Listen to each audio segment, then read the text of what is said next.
What up, everybody? Good morning and happy Thirsty Thursday. Dan Kasper Show is on the air. Radio dials, couple of those, 105.1 FM, 790 AM. Also available online, sportstalk1051.com, where you can get the video link, YouTube video link, streaming it up there. Otherwise, you got your Google and Alexa home devices and the Sports Talk app. But what up, junkies? How you doing on this Thursday? Weekends in sights. Getting ready for a pretty darn good Thursday night football game tonight.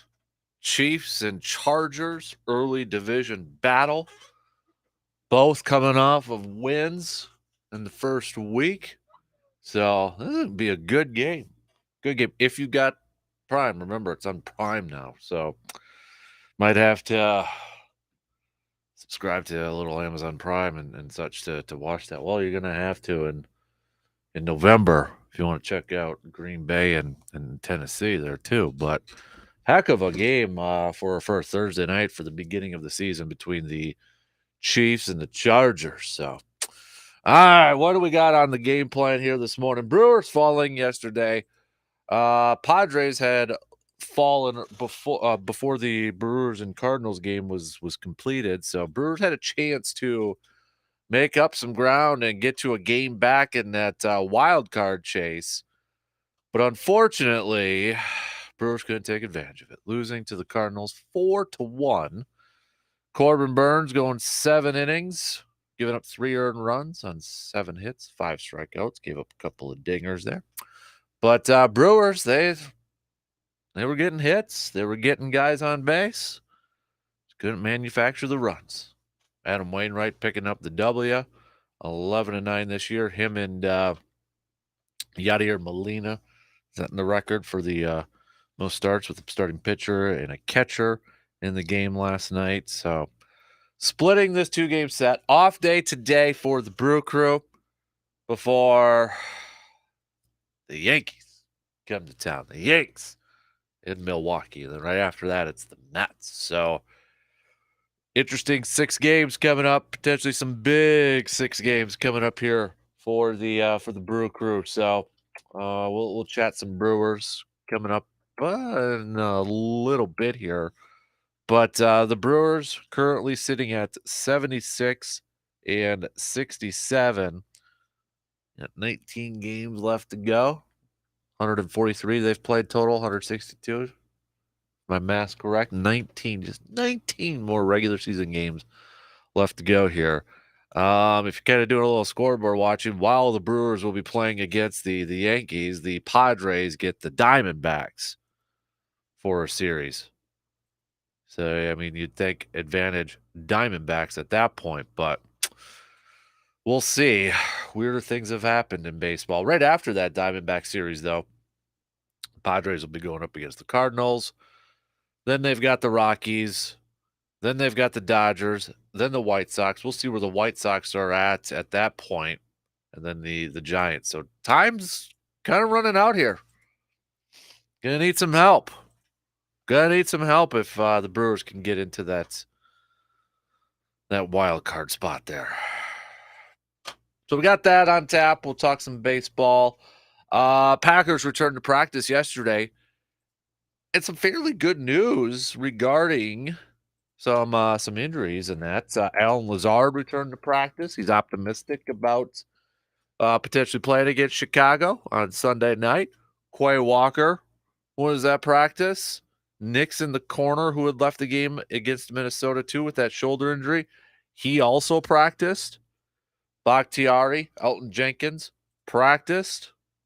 So those two were still in a limited fashion, along with Alan Lazard, but with Nixon and Quay Walker, they were both full participants. So looks like they're ready to go for Sunday, like the Quay Walker one there.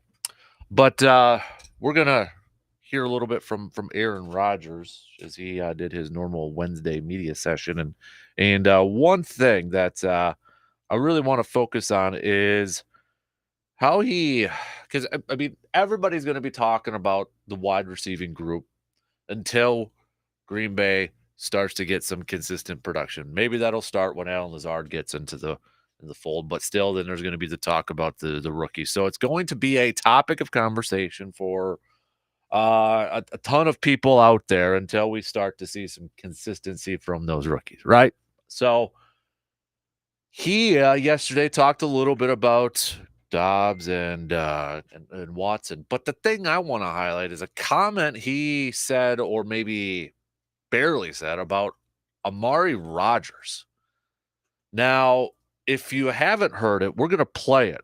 We're going to hear from Aaron, but it sure seems, and maybe it's just me, and it could be a recency effect, but it's kind of like, I put it out on Twitter yesterday. It sure seems like in just this year alone, when you factor in the offseason, preseason, and such, and now 1 week into the regular season, it sure seems like Aaron has said more positive stuff about Christian Watson and Romeo Dobbs than he's ever said combined in a year plus about Amari Rogers. And I'm going to play something that, if you didn't hear it yesterday, might kind of back that up too. So, hey, if I'm Amari Rogers and I heard what A-Rod said, I'm like, dang, I'm in the doghouse or something. What's going on here? But it's just something that kind of, thinking about it a little bit there, and I'm like, man, if think about, like, maybe count on one hand how many times Aaron has gone out to talk about like Amari Rogers and such.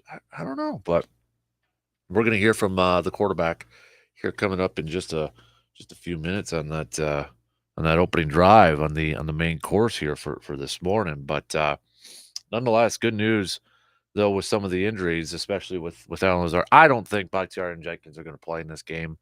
I have my doubts on it. I think they are eyeing up Tampa Bay. Whether we agree with it or not, me personally, yeah, I'd like to maybe get Bach and Elton out there a little bit against Chicago to wear out some of that rust, because I mean, what did I see some of the numbers from week one in terms of pressure rates and that, and Shaquille Barrett for Tampa Bay there was number one in some of the pressure numbers in week one, and it's like, oof, okay, got him next week. He's with Tampa Bay, so either we're gonna throw out one of these edge guys, or we're gonna throw out Bakhtiari and Elton Jenkins, but maybe a little bit of rust. But it sure seems like after a few days have gone through it, I know we've closed the chapter on Minnesota, but it sure seems like, not just from the Green Bay side of things, but from other people out there who watch a ton of film and put on their scouting caps, the narrative has kind of switched to like, yeah, Green Bay left a lot out on the field. Like, there was some plays to be made out there, and it could have been a little bit tighter. And yes, there was wide open receivers, but the offensive line, couple guys, they were on skates, the whole time there. Not a lot. Either Aaron missed them or didn't have time to go through his progressions at that certain time. So it seems like that has kind of changed now that it's settled down here a little bit. Few days after week one, and people have kind of taken a look at it, and it's like, all right, we're not pushing the panic button. We're not pushing that now. So, but we'll chat a little bit about all that stuff coming up here in just a little bit on that opening drive here. We've got a receiver defer, as we usually do. We'll do that or hit that up about 7:40. We'll have an extended outdoor tidbit section with our good buddy, Mr. Jake Bolks, DNR Warren. Opening bow. Anybody going for opening bow season this weekend? Anybody going to truck out to the woods there? It might be a little bit warm, or a little wet, depending on where you're going to be at for the weather. But going to have a little bit of an extended version. He's going to be in studio. So you have any questions, start hitting us up right now on that Shoe Doctors bullpen line with a quick text, 715-830-1912. All right, 715-830-1912. Any questions? It doesn't, if you got something else besides, bow hunting or that, hit us up. Fishing, bear, don't matter. hit us up. Jake will be glad to answer that for you. So, also, it is a Thirsty Thursday, so if you want to shout out anybody or anything, you can hit us up with those texts, and we'll pass them along too, or on Twitter at DANKASPER, Facebook.com / Kasper Sports 2. So we get that. You can send those throughout the morning here this morning for a little Thirsty Thursday. So let's just jump into this thing right away. Let's get the ball rolling here this morning. So main course, that's our, well, first of all, that's our game plan. Coming up on the main course, the opening drive here. We'll chat a little green and gold to kick things off.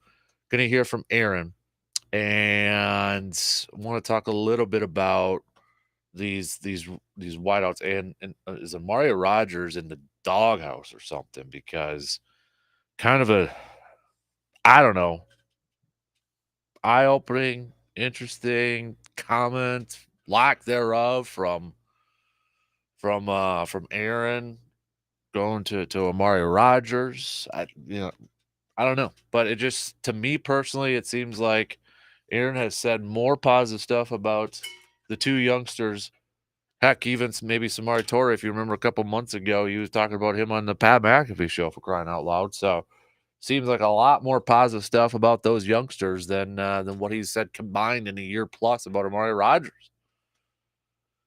So I want to play those clips. We're going to hear a little bit from the quarterback. So, and then we'll get your thoughts, your analysis. You break it down. Let's take that first break, and then the opening drive, main course. We'll get things rolling on this Thirsty Thursday after these quick words.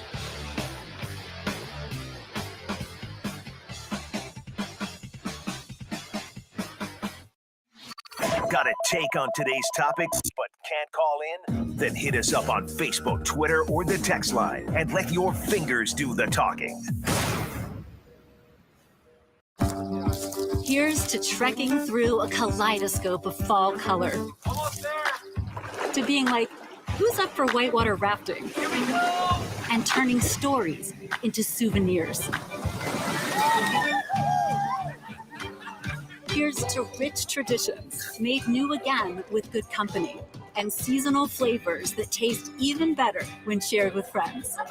Plan your fall getaway at TravelWisconsin.com. Sponsored by Travel Wisconsin. Best fall off the bone barbecue ribs in the Chippewa Valley, Carl's Barbecue Express. Best beef brisket in the Chippewa Valley, Carl's Barbecue Express. Best pulled pork in the Chippewa Valley, Carl's Barbecue Express. Best barbecue joint period in the Chippewa Valley, Carl's Barbecue Express. Hastings Way in Eau Claire, or find them on Facebook or at carlsbbqexpress.com for their daily specials. The best place in the Chippewa Valley to satisfy your craving for mouth-watering, lip-smacking, finger-licking good Memphis-style barbecue, Carl's Barbecue Express. Football season is here, and if you're like me, it's got me thinking about the good old days. Friday night lights, touchdowns, cool fall weather, and those old sports injuries. Let me ask you a quick question. Are you still dealing with some pain from those old sports injuries? Is that pain still bothering you today? Let's change that. Start living that pain-free life. And you can accomplish that with the help from Chippewa Valley Orthopedics and Sports Medicine. To start living that pain-free life today, visit cvosm.com to get started.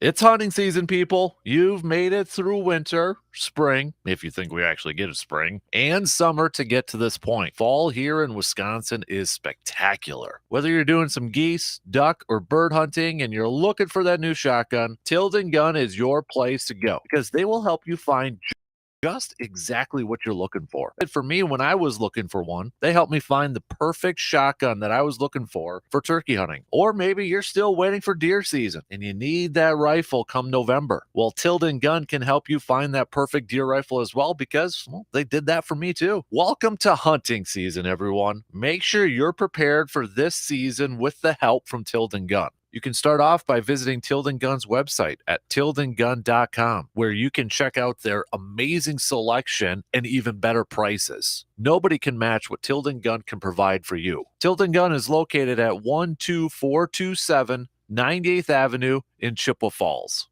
I believe that you can never go wrong with either a white or yellow cheese curd. I believe that when it's 4th and 1 and you're down by 5 points late in the fourth quarter at the opponent's 20, you go for it. And I believe one of the biggest things people take for granted in their home is the carpeting. We all try to make our homes look good on the outside with some new shingles and amazing yard work. Then on the inside, we're painting our walls with unique colors, matching furniture sets, and big TVs. TV part I get though. But what about your carpeting? Think about it. Your carpeting takes the most abuse in your home. When was the last time you replaced that carpet in your home? Can't remember, or maybe you haven't. Sounds like it's time to head on over to Carpet City Flooring Center in Eau Claire. The best selection of carpeting in the Chippewa Valley, all at the best price. They will meet or beat the competition. And the one thing that really sets Carpet City Flooring Center from the rest is the customer service from the entire team. So when you're thinking about making your home look good, think about the carpeting in your home. I believe it's time to upgrade that carpet with the help from Carpet City Flooring Center.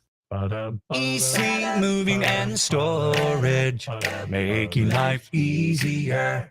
Moving cross town or just moving on out, efficient and affordable, that's what we're all about. In the Chippewa Valley since '89, any move of any size, we don't waste time. Locally owned, we always pick up the phone. Easy moving and storage, making life easier. The latest sports news, scores, opinion, and commentary. If that's not enough, you should seek professional help. The Dan Kasper Show.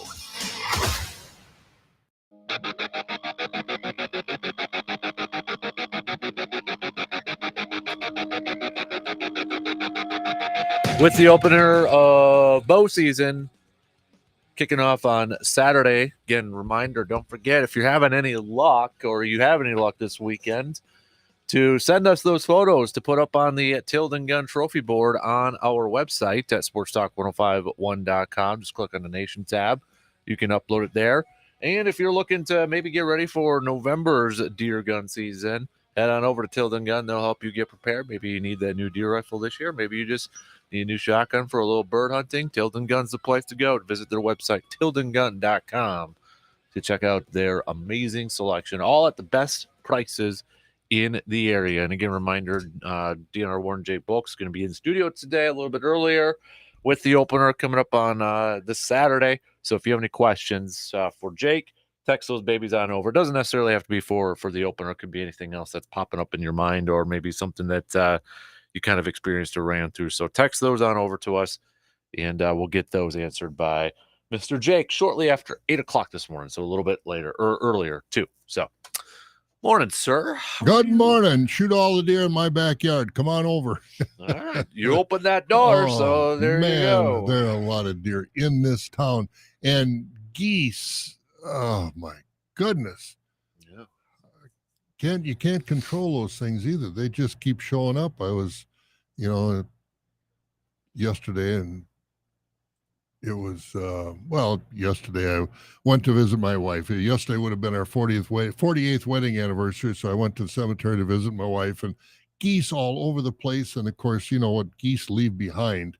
It's just terrible. Mm-hmm. It's just terrible, these geese, the way they just take over places. Right. Yep. And so anyway, there's a lot of wildlife in Wisconsin. Let's just leave it at that. Hey, there is. There absolutely is. So I can't say you won't have any opportunities out there to find something. You just got to put the work in. That's for sure. And you might not have to work that hard, depending on where you go. So. I could set up just a bar stool in my backyard, and I wouldn't have to wait too long, and I could get a shot at a doe. And in fact, I haven't seen a buck this year, but every other year, buck are running through there too. So a lot of deer, a lot of geese. Definitely. So, and don't forget to get your tags too if you haven't got You them bet. online. So, all right, we open up things here this morning. Talking a little green and gold Packers practice yesterday, but we'll get to the injury report here again in a minute, just to kind of recap it in case you missed it at the open. But we're gonna hear from the quarterback here in just a sec, talking about the youngster wide receivers. So we're gonna hear him talk about Romeo Dobbs and Christian Watson here. But after that, I'm gonna play a clip that he had to say about Amari Rodgers. And if you didn't hear this, you can Well, let's just say you can easily tell the difference between these couple comments. So let's hear from Aaron Charles Rogers, audio courtesy Packers.com. Working with a rookie receiver, is there anything that you're looking for specifically to know that the moment's not too big for them at that position? And what do you think as a whole of Christian and Romeo? I think just same thing I said after the game. We got to be patient. We got to be patient with them. The most important thing we're going to be harping on is the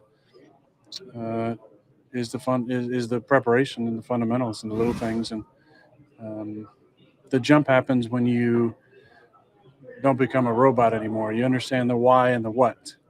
Why are we doing what we're doing, and what are we trying to accomplish? And it takes a while for anybody. There's been a few guys who've kind of used training camp and the OTAs and have been maybe a little ahead in the beginning. There's some guys who haven't gotten most of the first year. So we'll see where they fall, but you got to be patient. They're talented guys. We just got to keep giving them opportunities, and when they get the chance to make plays, they got to make the plays. What do you think is the biggest thing that you'll need to be patient with as they progress as rookies? The fact that they're rookies. I mean, there's going to be mistakes, so hold them accountable and prepare and communicate as well as we can. But it's not, thrown to older guys out there. It's, young guys who are very talented, who are going to make some great plays by not actually knowing what they're doing sometimes. And there's going to be times where they don't make the right reaction and just having patience with that, because I think by the end of the year, they'll have it figured out. And then let's play this one. The direct conversations are the best way. These are good kids. They really are. They want to please. They want to do the right thing. They care about it. But I'm going to figure out a way to continue to get on the same frequency with them. But at the core of it is just communication, making sure that I'm saying the same thing that Vrabel's saying, that Stano's saying, and Matt's saying. And at the end of the day, that's how that trust is built, through the direct communication. So that was Aaron talking about Dobbs and Christian Watson. Here's what he had to say, or lack thereof, about Amari Rodgers yesterday. Aaron, what's your outlook on Amari Rodgers and where he fits on this offense? Because last year he was pretty non-existent, and then last week he didn't get out there for an offensive snap. Yeah, he's returning for us right now. That's all I got on it. So a little bit different in response from Amari, or for Amari Rodgers from Aaron Rodgers. And earlier in the clip too, when he was talking about the rookies, and he talked about if I'm not talking to you at training camp or preseason, or just in general, if I'm not talking to you, it's probably because you're in the doghouse or something like that. So I don't know if that means Amari Rodgers in the doghouse, but if I'm Amari Rodgers, and I'm probably thinking, how do I get out of this? Because obviously my quarterback's not too impressed with me right now, for reading between the lines right there. I think when you listen to his tone, I don't think he's too impressed with a lot of other players on this team. He talks about the young guys. I like them. He said they're working hard. They're doing well. I feel like he said more positive stuff about those guys than what he said on Amari Rodgers in a year plus. Oh, there's no question about that. But I still think he's saying these guys are not ready. And so, and it showed Sunday. I mean, right off the bat, it showed Sunday that these guys aren't ready. The game is too big for them. Now, one game does not make a season. I'm not jumping off the Titanic here by any means. I'm not throwing in the towel. I mean, same thing happened last year in the first game. But I think there was some indication in this first game that there are a lot of things on this team that got to get fixed in a hurry. Matt LaFleur was asked about Amari Rodgers too, and kind of typical Matt LaFleur fashion was just kind of like, it's a game-by-game basis at this point. But, I mean, when you have no offensive snaps in week one, given the fact that, you've got younger wide receivers, you missed Allen Lazard, and you were counting on these younger guys. You're heading into the second year. All this talk about the offseason, you changed his weight, he worked out, he made comments like, I feel like I'm more like myself now, and yet you still can't get any offensive snaps. I mean, I think the clock's ticking right now on Amari Rodgers and his time in Green Bay. I agree with you too that he's obviously, I don't know if he's not shown the talent, the ability, the desire, the work ethic that needs to be shown to get on the field. I don't know what the problem is with Amari Rodgers, but he's not in a good place, I don't think, right now. No, and I mean, if you can't get to that place, given the situation of how the depth chart is and who's above and who's not playing and the experience, it's like, dude, I mean, you can't ask for a better spot for it to make a jump in a second year, whether No, it's just not clicking or something. But I know in preseason, even or training camp, Rich Bisaccia, special teams coordinator, was even getting on him a little bit because he's too anxious to make fair catches a little bit instead of trying to return them and such. And while we saw a lot of fair catches in week 1 too, but I don't know if it's just not clicking or if he's putting too much pressure on. Everybody talked about, he's reuniting with Randall Cobb. Randall Cobb, Amari Rodgers' dad was Randall Cobb's coach. So there's a lot of similarities, taking him under his wing. Maybe it's one of those situations where, it seems like it's a good spot to be in, but maybe the kid needs to go somewhere else so he's not in that shadow. I don't know. But right now it seems there are just a lot of things that are after the first game. And again, it's only the first game, but more so than a year ago, it seems like there are more dysfunctional things on the Green Bay Packers than there were a year ago. People talk about, well, Alan Lazard got stepped on, so he couldn't play this and that. Alan Lazard is not Devontae Adams. We got to realize that when he comes back, it's not like all of a sudden you're going to have an all-pro wide receiver out there like you had with Devontae Adams last year. Devontae Adams is gone. Alan Lazard is not going to make up those numbers. So these young kids that, dropped a touchdown early in that game, I mean, now that high school kids don't drop that ball. And so, this team's got a lot of things to work out because, the Vikings aren't going to back up. I think the Vikings are a very good team, and then Packer defense didn't step up. You draft Walker number 1, and he's not ready to play yet. A number 1 draft choice not ready to play yet. He played. He's not he's not doing what he led the team in solo tackles. But he's not what they said that we expected him would be. I think he's going to be great. I think he and Kenny Clark are going to be great Are together. You talking about the linebacker or the defensive lineman? Oh, I'm not. Well, there's one of those guys that. Yeah, the defensive lineman did. Wyatt. That's the guy. Yeah. Walker was the linebacker. Yeah. Walker, no, he's great. Yeah. I think he's really going to pan out great. It's the defensive lineman there that is not going to. I don't know. First round draft choice of defensive lineman again. Kenny Clark was a great pick, but how many defensive linemen we've taken number 1 over the last 15 years that just haven't panned out? And I just. Like I said, I'm not panicking yet, but I am worried. So what freaked you or not freaked you? That was a little too dramatic. What upset you the most? Watching that Wisconsin thing in person or was that a debacle? I mean, that Washington State team is not good. They're 2-0, but they're not good. Mm-hmm. And this was on the coaching staff, and it was on the players. That offensive line. So many penalties. And go back to the first game and watch again the 96-yard run by Allen. That was not because of the offensive line. He ran into the offensive lineman about 2 or 3 times before he finally stepped to the side and found that hole on his own and went down the field. Because what's happening, these defenses are not respecting the pass. They have no safeties back there. They've got 8, 9. Their safeties are in the box because the offensive receivers for the Badgers can be guarded one-on-one. Teams aren't worried about our wide receivers. That was an absolute debacle. They should be embarrassed to tears.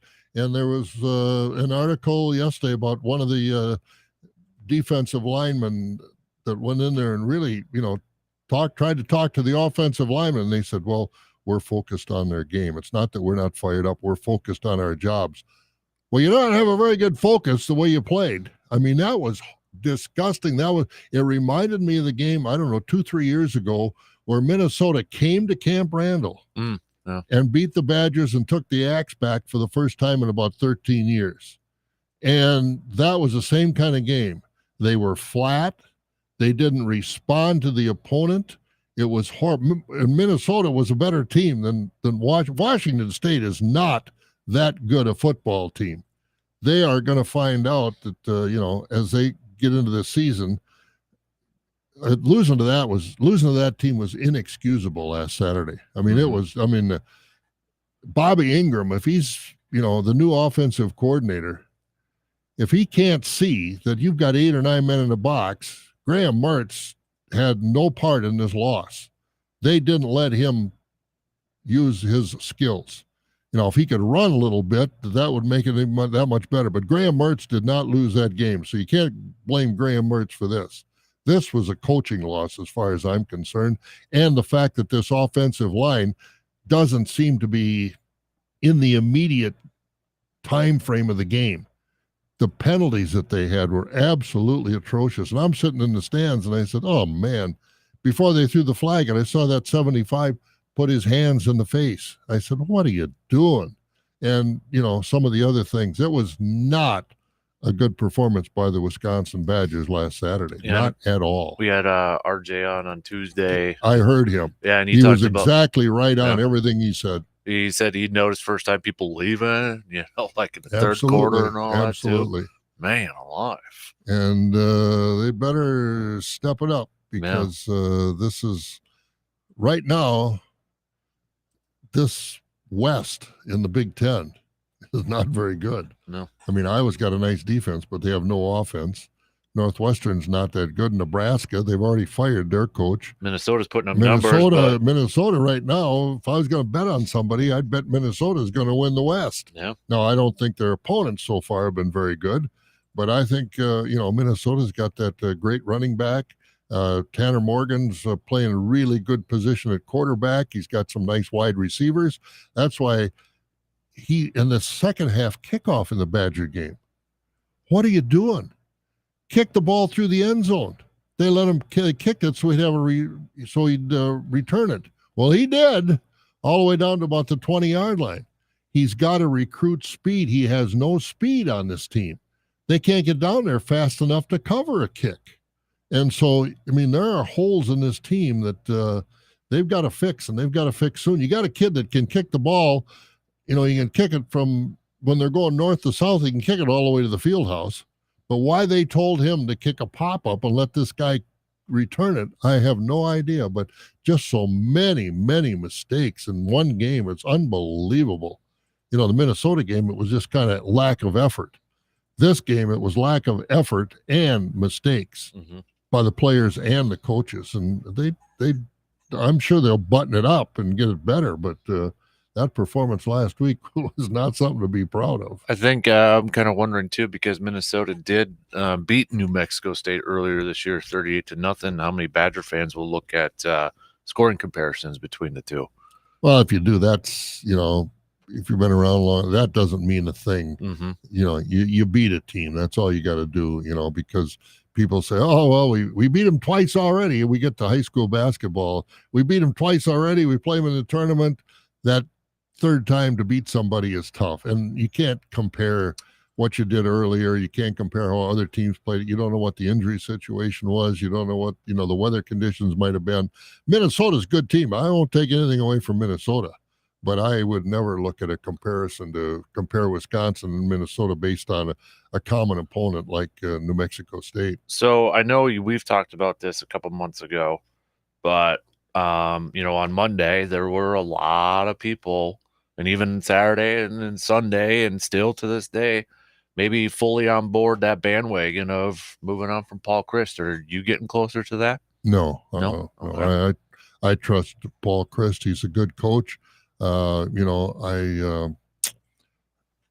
don't know this Bobby Ingram. He was a wide receiver at Penn State, and then he coached in the Baltimore Ravens. Yep. Yeah, I don't know what qualifications he has to be an offensive coordinator, but that game Saturday and the plays he was calling, Alan Amici can't run against 9 guys when you only got 5 or 6 blockers. It's just not going to happen. because you're tying these guys up in the middle. These outside linebackers are running free, and they're coming around and they're tackling them in the backfield. You just can't allow a team to continually, for the whole game, play 8 and 9 men in the box. Sometimes you got to start calling plays that's going to hurt that formation.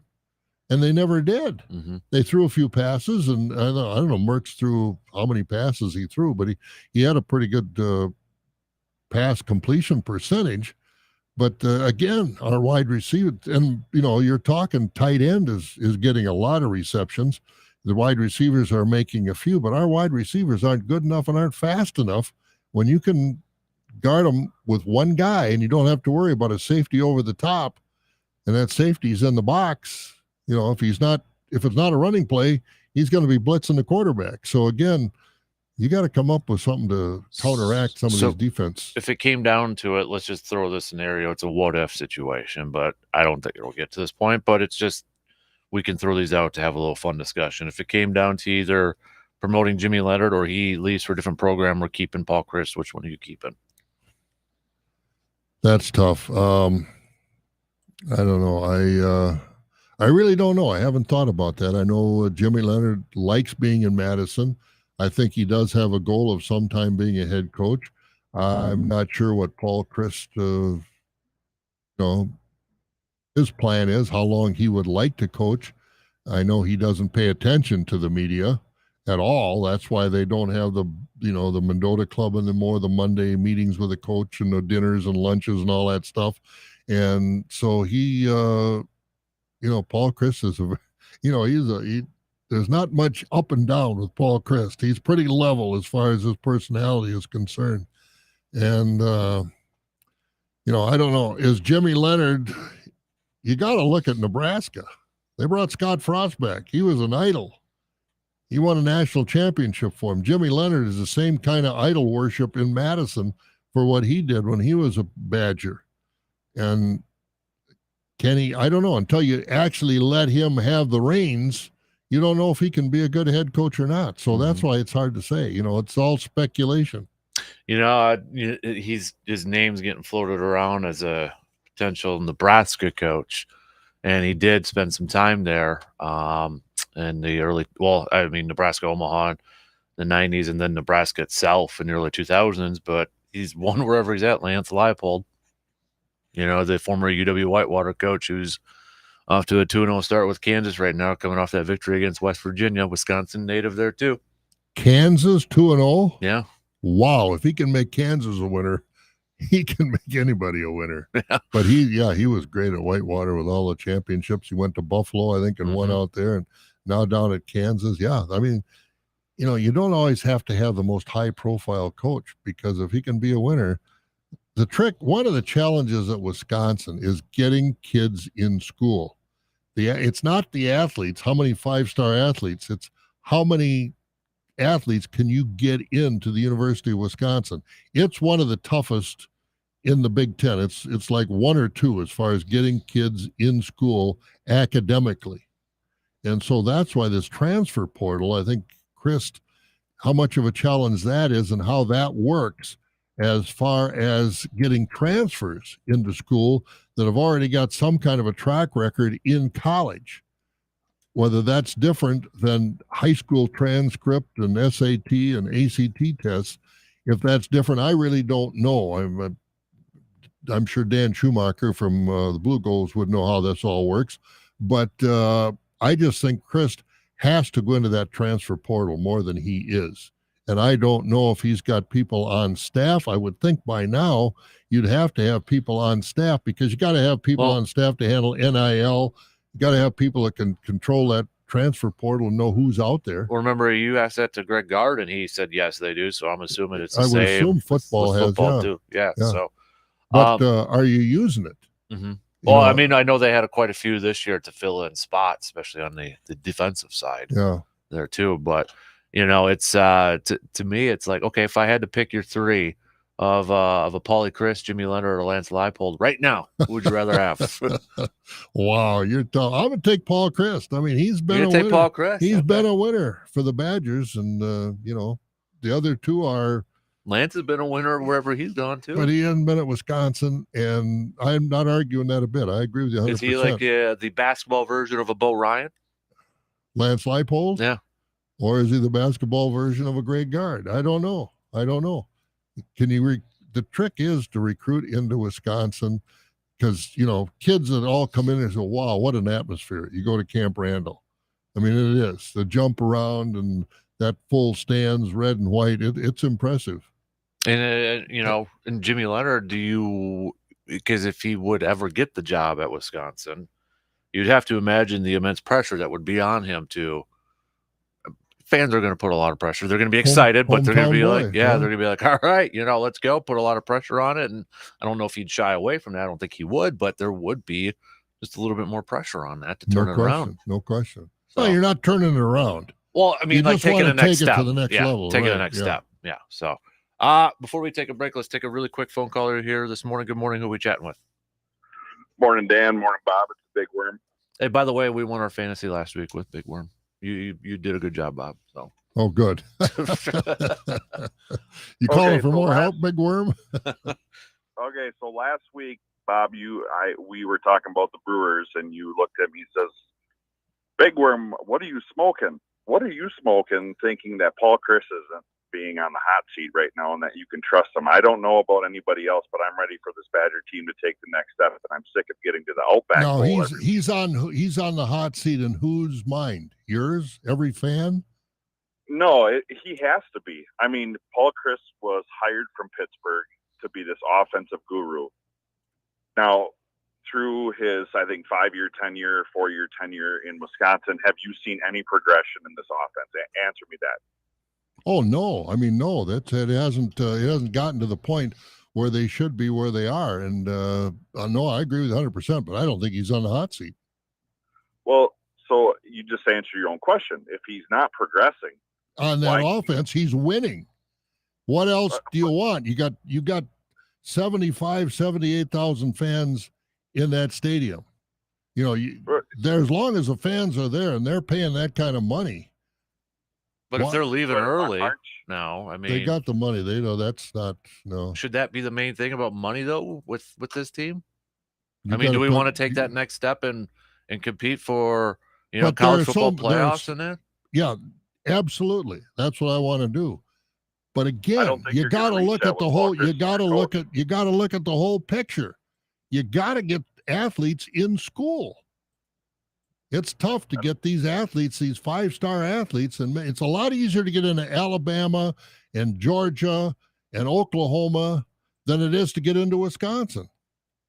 And I agree with you on that point because, I mean, what does it take? 28 to get on your ACT to get in there? Yeah, I don't think that the Badgers will ever change that. I don't think Wisconsin sports will ever change that. But all I have to say is there's no doubt he should be on the hot seat. I just don't see any progression in his players, nor do I see any progression in his offense. And if anybody can actually sit there and say that the new offensive coordinator has the whole say in all the plays, you're dreaming, because you can't tell me Paul Chris doesn't have any say into that. That's something that we really don't know. But Bobby Ingram is the play caller. Hey, Big Worm, before I let you go, I'll ask you the question. Jimmy Leonard or Lance Leipold, which one would you like to see in Wisconsin if it wasn't Paul Chris? Oh, that's tough. See, I really like Jimmy Leonard as a defensive coordinator personally, and I've talked to my buddies about this before. I think we open up our wallet a little bit and offer somebody some big money to come in here, whether it be an NFL offensive coordinator, something like that, and have him and Jimmy mesh and let's make a real run at this for the next 10, 15, 20 years. I just don't think Chris is the answer. I don't see it. Big Worm, what's money? What's big money in your mind? Well, I mean, who just got 10 years, or $100 million? Who was that? Oh, now I'm blanking off the top of my head on that one. I'm not saying that's a head coach. That's a head coach. Yeah. Yes. So you're talking about an offensive coordinator. How much are you going to pay an offensive coordinator? No, what I'm saying, Bob, is to hire an offensive coordinator as our head coach from the NFL. So like Brian Kelly got 10 years, $100 million. There you go. Yeah. at LSU. But I gotta get to work, fellas. You guys have a great day. Okay. Yeah. Thanks, Big. But Wisconsin is never going to pay a head coach $10 million. So let me add. Maybe I'll ask. We got a good booster program, but we do not have a program like Alabama, Louisiana, LSU, Florida, some of those other, Oklahoma, Ohio State, Michigan. You do not have the kind of money that they've got. You got to be realistic here. So, in the next 10 years, who's got the better shot to win something, a trophy? Brewers or Badger football? Boy, I know when we talk about the Brewers, that'll be another discussion. I really, with what the Brewers have done this year as far as player personnel. Does like this year what the Brewers have shown you kind of like make you take a step back and you're like, boy. Definitely. I think so too. Yeah, it really has for me, for what the Brewers are doing. And as far as, I just think the Badgers, Chris, Leonard, Leipold, whoever it is, they've got to take advantage of this transfer portal. They really do. And I know, like you said, they brought in some guys, but they weren't guys that were going to, change the stat chart too much. But they just haven't gotten the help that other schools have done. You look at other schools and watch college football. Well, he's a transfer from here. He's a transfer from there. And they're making some of those guys, a lot of those guys are making a difference on their teams. I don't know what Lance Leipold did as far as the trend. It'd be interesting to find out how he's gotten, I don't know who Kansas played their first two games. West Virginia is the big one. That's a big win. But did he bring in a lot of transfers? Is his system that good that, it's making that much of a difference? There's a lot of background you got to do. The headlines are one thing, but the full story is another. And I think you got to follow the full story. I just really quickly Googled this article, and I know we got to take a really quick break here, but this was just back in August. Kansas has a 14-man transfer class that ranks 21st nationally and an additional 6 junior college newcomers of the 20, so about 20 transfers they had coming in this year. Yeah. Transfer portal. So. And again, I think Wisconsin, I don't know how many Wisconsin had, but there's a few. But I'd like to know skill positions at Kansas or just, backup players or, guys that just wanted to transfer that weren't difference makers. It'd be interesting to see what he's done. And good for him. Lance Leipold has proven he's a good coach. And maybe he'll get a shot at Wisconsin. I don't know. Yeah. And I mean, you got he is 58 though, too. So, well, that's true. Yeah. With the age. How old was Bo Ryan when he got the job at Wisconsin? Can't remember. I don't know off the top of my head. Yeah, he wasn't 58. He was younger than that. But 58, yeah, that's going to be tough. All right, we got to take a break. I do have I'll save this comment for the Brewers part two. Goes to the free agency and such. So, all right, really quick break, and then we'll finish up the first hour.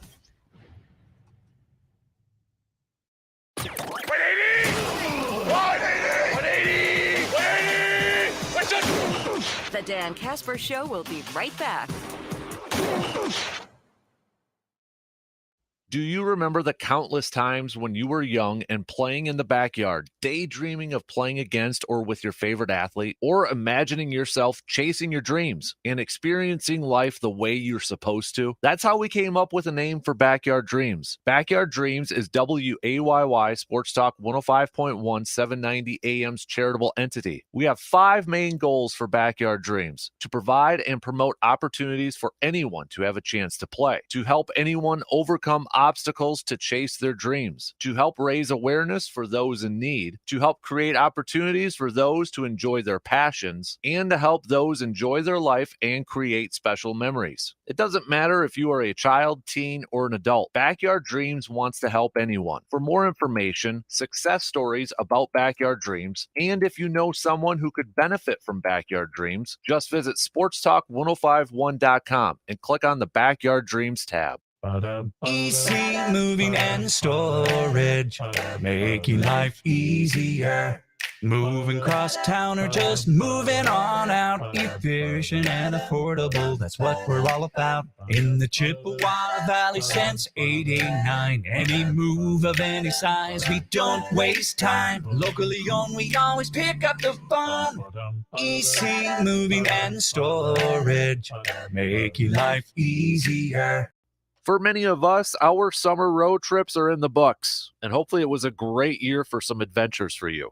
Now we're hitting the roads, taking our kids to school, ball practice, events, and games. So making sure your vehicle is still operating at its best is still crucial. This is a busy time for parents. So when it comes to figuring out where to get that oil changed or putting on some new tires, ASAP Used Auto Parts has you covered. Need a battery replaced? Hey, they got you covered there as well. Or how about a replacement part for your vehicle? Well, save money with ASAP's huge selection of high-quality used auto parts. We all try to make sure that we can get and stay on the road safely without emptying our wallet. With the help from ASAP Used Auto Parts, we can. Visit ASAP Used Auto Parts today at 1330 Menominee Street in Eau Claire. Save money without sacrificing quality and service. That's ASAP Used Auto Parts in Eau Claire. As an emergency medical technician, I hope motorists can remember these 4 life-saving words. Buckle up, phones down. It means wear a seatbelt, every seat, every trip. And when driving, stay focused on the road ahead. Protect yourself, family, and emergency responders from needless trauma. Do your part to help us move towards 0 deaths on Wisconsin roads. A safety message sponsored by the U.S. and Wisconsin DOTs. Stand by as we continue our dig for the truth and the toy at the bottom of the cereal box. Oh, got it. The Dan Kasper Show.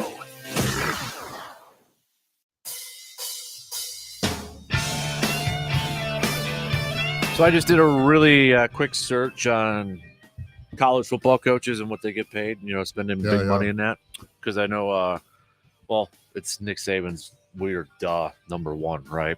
But he's at $11.7 million annually. Mm-hmm. Number 2 is Dabo, 11.5. He just signed a $115 million contract extension over 10 years, which these are jokes, really. I mean, there's buyouts and all that sort of stuff. So, but Kirby Smart's number 3, Lincoln Riley, number 4, number 5, Brian Kelly. Mel Tucker at Michigan State's at number 6, $9.5 million. That's a shocker. I mean, I knew he signed a tremendous contract, but wow, what's he done for Michigan State? So that's the first Big Ten coach on here, right? Next one's Ryan Day at $9.5 million. David Shaw at Stanford's $8.925, the Wisconsin of the West. Mario over there in Miami is $8 million. Jimbo Fisher, 7.5. Lane Kiffin is at number 11. Harbaugh is at 12, just over $7 million. James Franklin is at $7 million. Another Big Ten coach. Can you name the next Big Ten coach that is on this list before Paul Chryst? Kirk Ferentz. Nope. Pat Fitzgerald, Northwestern. Really? According to this, it's $5.748 million. Paul Chryst, $5.25 million. I think you can live comfortably in Madison for that. I think so. Maybe get a little cabin up north. Maybe more than a little cabin. So this, I thought I was, since Big Worm brought up, money now, I was kind of curious to where it was all at. I was kind of interesting to see how many Big Ten coaches were up in that, in those rankings, especially Mel Tucker. I think Mel Tucker's, out, but, out of the, what you'd expect. But I expect Ryan Day and Harbaugh and Franklin to be the highest paid coaches in the Big Ten. Mm-hmm. They've had the most success. And well, hey, Mel Tucker played at Wisconsin. Oh, I know he played at Wisconsin. Good for him. I don't begrudge it. No, I'm saying Wisconsin pry him over from. I don't think they can afford Mel Tucker anymore. Not now. State. And it's a crapshoot when you go. Ohio State. Even more. Before Saban went to Alabama wasn't. They'd won national championships, Bear Bryant, but then they were in a down period with coaches. They weren't all that good for a long period of time. Right. But Ohio State has really been one that's been there all the time because SC was always there. Then they went down, and Miami, Florida. Mm-hmm. They've all gone Notre Dame up and down, but Ohio State's always been right there at the top. Maybe that's what makes it more frustrating because it's Ohio State. Yeah, it might be. All right. Tell you what, let's grind some more gears, talk some Brewers. WAYY Eau Claire, W286CK Eau Claire, Sports Talk 105.1 and 790 AM. Sports Talk 105.1 with the very latest local news. Kind words, tributes, and remembrances continue to pour in for former Eau Claire County Sheriff Ron Kramer, who passed away unexpectedly. His fellow law enforcement officials remember Kramer as a dedicated sheriff, but also a community leader. His family remembering him as a dedicated family man. No details on funeral arrangements yet, but we do know that Eau Claire County's undersheriff is stepping up until a new sheriff can be elected. With 715 Newsroom coverage, John DeMaster has that portion of the update. County yesterday said Undersheriff Corey Shalinski will take over for Sheriff Kramer. He'll serve until the upcoming election or an appointment from Governor Evers. He's a 10-year veteran of the Sheriff's Department. He's not one of the candidates running to replace Kramer in the November election. I'm John DeMaster. We take a peek into the political scene and some early polling as those numbers are in. And the latest Marquette poll indicates a very close U.S. Senate race in Wisconsin. Incumbent Republican Ron Johnson has made up a 7-point deficit from an August poll to lead Lieutenant Governor Mandela Barnes by a single point. Here's poll director Charles Franklin. A little bit of an explanation, possibly. Lieutenant Governor Barnes faced very little criticism during the Democratic primary. There weren't attack ads out from his primary opponents. That lead is within the poll's margin of error, as is the 3-point lead Democrat Tony Evers holds over his Republican challenger, businessman Tim Michaels. Well, Kohl's is looking to cash in on seasonal workers, and they're out already. The company said it's looking to hire nearly 1,000 people in the southeast part of the state to help out during the holiday rush, and some national hiring events scheduled as well. Kohl's has hired as many as 90,000 holiday workers across the country in the past. Well, there's a winner on tap. Literally in eastern Wisconsin City has the best tasting tap water in the state. If you're looking to fill that glass in Scotty, go to Menasha and turn on the water.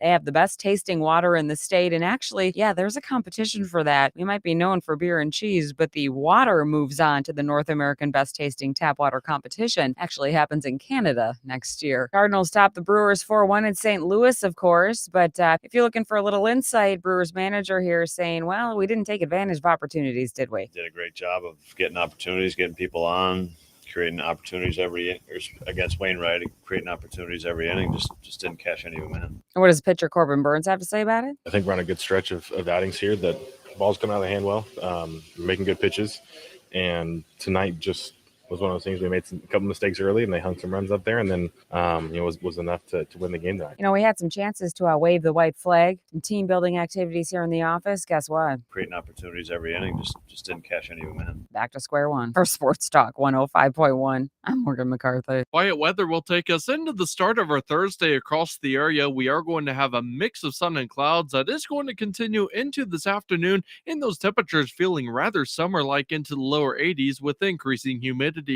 For tonight, we'll stay partly cloudy, perhaps an isolated shower, lows at around 64 with the chance of scattered showers and storms Friday. I'm Sky 113 meteorologist Derek Dahlman. Agriculture secretaries will be spending time in western Wisconsin today and tomorrow. Let's take a look at some farm news on Sports Talk 105.1. First of all, on the national level, the Biden administration is investing more money in rural America. The announcement earlier this week for a $2.8 billion effort going for 70 projects in the first round of payments under the Partnerships for Climate Smart Commodities. Their plan is to create more market opportunities for American commodities produced using climate-smart production practices. The first round of funding will cover everything from corn to specialty crops, including more than 50,000 farms and between 20 and 25 million acres of production, with more than 50 universities involved in the projects. Also, livestock, dairy projects, and many more will be involved. And Agriculture Secretary Tom Vilsack says more money will be added to the program as new climate-smart projects are announced in the future, and he is going to be here today to officially kick off that program. He will make the official announcement later on this morning in Pepin County on the Annabus Farm. Wisconsin Agriculture Secretary Randy Romanski will be on the UW River Falls campus tomorrow for a big announcement. He will join the Ag College faculty to announce a new meat processing program at the College of Agriculture, Food, and Environmental Sciences on campus. That new program will be financed through Governor Tony Evers' Meat Talent Development Program, which will provide meat processing opportunities to high school students and be the first of its kind. And one of Central Wisconsin's most popular activities about to get started for another year this fall. It's the annual Splash of Red Cranberry Tours put on by the students in the Cranberry Science class at Pittsville High School. First available tour is September 29th. Pittsville has the only Cranberry Science class in the country. That's a look at farm news this morning on Sports Talk 105.1. I'm Bob Bosold. If you need to hire, you need Indeed. Their all-in-one hiring solution lets you attract candidates and even conduct virtual interviews. Learn more at Indeed.com/credit.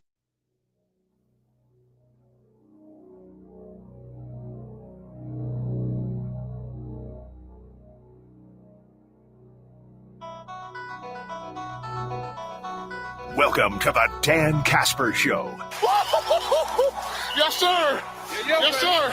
It's the show that features serious, thought-provoking sports talk and insightful sports commentary. You knew it! In other words, it's the show where they all talk a crap load about sports.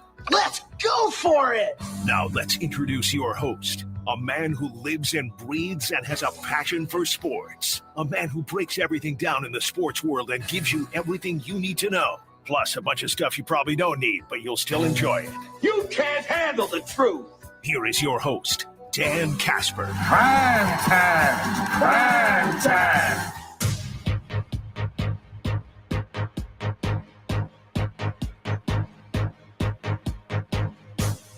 All right, second hour kicking off on this Thirsty Thursday. Don't forget to send us your shout-outs. Who you toasting here this morning? Hit us up with some text, 715-830-1912. Coming up here in just a little bit, we'll get to some Brewers chat, talk a little baseball here. Brewers had a chance to make up a little bit more ground last night in the wild card chase. Padres fell to the Mariners, but Corbin Burns on the mound last night. Offense couldn't manufacture any runs to get across the board. They had 10 total team hits, but couldn't get any more than just the one run that they scored in the second. So that was a frustrating game to watch. Mm-hmm. We'll get to some more of that coming up here in just a sec. But before that, some sports nuggets of the day here. We've got 1912. Joe Wood won his 16th consecutive Major League game. Let's go. 1946. A Brooklyn Dodgers Chicago Cubs game was called when players, umpires, and fans were attacked by gnats. 1946. We got 1953, the National Boxing Association adopted the 10-point scoring system for all of its matches. 1963, all three Alou brothers, Felipe, Matty, Jesus, played in the outfield at the same time for the San Francisco Giants. Steve Carlton in 1969 struck out 19 Mets for a 9-inning game record at that time. 1978, Muhammad Ali defeated Leon Spinks to win his third world heavyweight boxing title. 1990, Bobby Thigpen for the White Sox became the first relief pitcher with 50 saves in a season. And let's go with 1997. Got a couple of Griffey Jr. things here, but 97, Griffey Jr. hit his 51st and 52nd home runs to become the sixth player to hit 100 or more home runs over 2 consecutive seasons. He had hit 49 home runs the previous season. 1998, Mark McGwire hit his 63rd home run of the season. Same day, same year, Griffey became the 4th youngest player to reach 1,000 RBIs when he hit his 52nd home run of the season. I think that's about it. I see last night in the Cardinal Brewer game. Yeah, this will be one for the future highlights on this date. Molina and Wainwright. Yeah, the most ever for a battery playing together. And Albert Pujols became the second player to have 2,200 RBIs. He and Babe Ruth. You know, I was looking at that 98 home run chase and some of the numbers, and obviously we get Mark McGwire and Sammy Sosa at the top. But we kind of forget Griffey had 56 that year. Greg Vaughn had 50. Albert Bell, 49. In fact, there were 13 players to hit 40 or more home runs in 1998. Now, I know the season's not quite over with, but do you know how many players there are this year with 40 or more home runs? I was just trying to run that through my head. One, isn't it? One. Yeah. Aaron Judge at 57. Now, Schwarber's at 37. Could get there. Austin Riley's at 36. Trout's at 35. He's a little hot right now, but 13-1 for the home run ball era right now. 98, there were 13 guys that had 40 or more. And where is Goldsmith now? Because they talk about him being a potential Triple Crown, but he's kind of fallen into a little bit of a slump. Yeah, he's got 35 home runs right now, 324 batting average so far this season. So, but I was like, kind of forget that Griffey was in that home run chase there in 98 there too. And so, yeah, he got a meager 56, which was third best in 98. Brewer's going to get 56 as a team. I mean, it's just that's how great those guys were. He was, you know, and you know, the Androstein Dion or whatever these guys were using. I mean, it's still hand-eye coordination, and I don't know if those things help that or just with your strength and stamina, those performance-enhancing drugs. I don't know, but still, hand-eye coordination in the eyes to see that ball coming in, it's still a challenge. Jeremy Burnitz in 98 was 14th on this list with 38 home runs. How about that? And Omar Garcia-Parra had 35 that year. Yeah, they'd be fighting out for the home run title this year. Man. Yeah, Griffey, Greg Vaughn, Albert Bell, Jose Canseco, Vinny Castilla, Manny Ramirez, Juan Gonzalez, and Andres Galarraga. Then Rafael Palmeiro had 43 that year, too. So what does that say about, and again, there are different things to take into account here, but what does that say about these new metrics? We either want a strikeout or a home run. We're not getting the home runs, obviously, compared, but then do the performance-enhancing drugs, you know, did they affect the strength, the quickness, all those sorts of things of those guys back then? And how many of those guys were actually using it? I mean, you know, Jeremy Burnitz at 38 home runs would be an all-star now. So are these metrics working? You know, this is, I know, a very generic number here, but let me go through it. So the 98 season with all these guys hitting home runs, you know, because a lot of times where we see some players this year, they got a lot of home runs, but their batting average is down, right? Mm-hmm. So these are the batting averages of these players from 98 with these big home run numbers. McGwire was 299. Sosa was 308. Griffey was 284. Greg Vaughn was 272. Albert Bell, 328. Jose was the lowest at a 237. Vinny Castilla, 319. Manny Ramirez, 294. Juan Gonzalez, 318. Andres Galarraga, 305. Rafael Palmeiro, 296. A-Rod, 310. Mo Vaughn, 337. Moises Alou, 312. Oh, for the good old days. To compare it to this year, and I know it's small, but Judge, 310. Kyle Schwarber, 213. Austin Riley, 278. Mike Trout, 280. Paul Goldschmidt, 324. Pete Alonso, 268. Mookie Betts, 275. Otani, 265. Christian Walker, 233. Suarez, 236. Anthony Rizzo, 225. A lot of twos in there. And it's going to be interesting with the changes in the rules for next year, the shift. It's going to be interesting to see if it makes a difference. And and different people are speculating and talking about this, about how this might work. They can't put the infielders over there anymore, but you get a dead left-handed pull hitter. And somebody was saying, does that mean they'll bring their left fielder all the way over to play that short right field and still, in effect, have the shift? So it's going to be interesting how these managers approach this thing. Will they have the guts to pull your left fielder out? Because, then they're going to be trying to punch balls over the shortstop's head that goes all the way to the wall. You might have some inside the park home runs. It's going to be interesting to see how some teams will adapt because, some guys, left-handed hitters, haven't hit a ball to left field in 5 years. They're just dead pull hitters. Mm-hmm. Can they change? Can they adapt? So I think the averages are going to go up. I'd be willing to bet that the averages are going to go up next year across baseball because of the shift and the lack thereof in the future. But will some managers still, against some hitters, make the move of doing things like that left fielder into short right field? One player who's pumped up about the changes is Joey Votto, one of the better hitters that we've seen in recent history. But he's he likes the rule changes. He really is in favor of it. So of no shift. Yeah. Because he's a left-handed hitter and he's a pull hitter. And I would imagine he's seen a lot of balls that would be base hits in the past, and the last few years haven't been. It is frustrating. Mm-hmm. It would be frustrating. And I for one, am happy with the changes. I don't like it. I mean, granted, they're changing the game to what they think is the better, but I don't like it. His couple of his quotes, I'm realizing that to be successful as a hitter, I have to hit the ball the other way. I'm learning that through failure. Earlier in the season, I was trying to pull the ball a lot. I switched my bat. I started using an odd bat that a lot of hitters are using these days.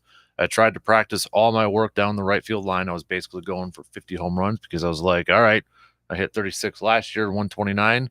Well, if I just pull a few more left-handed pitchers, if I time the left-handed fastball and just pull them, I should go to 50. This is going to be easy, but actually it's like a trick mirror.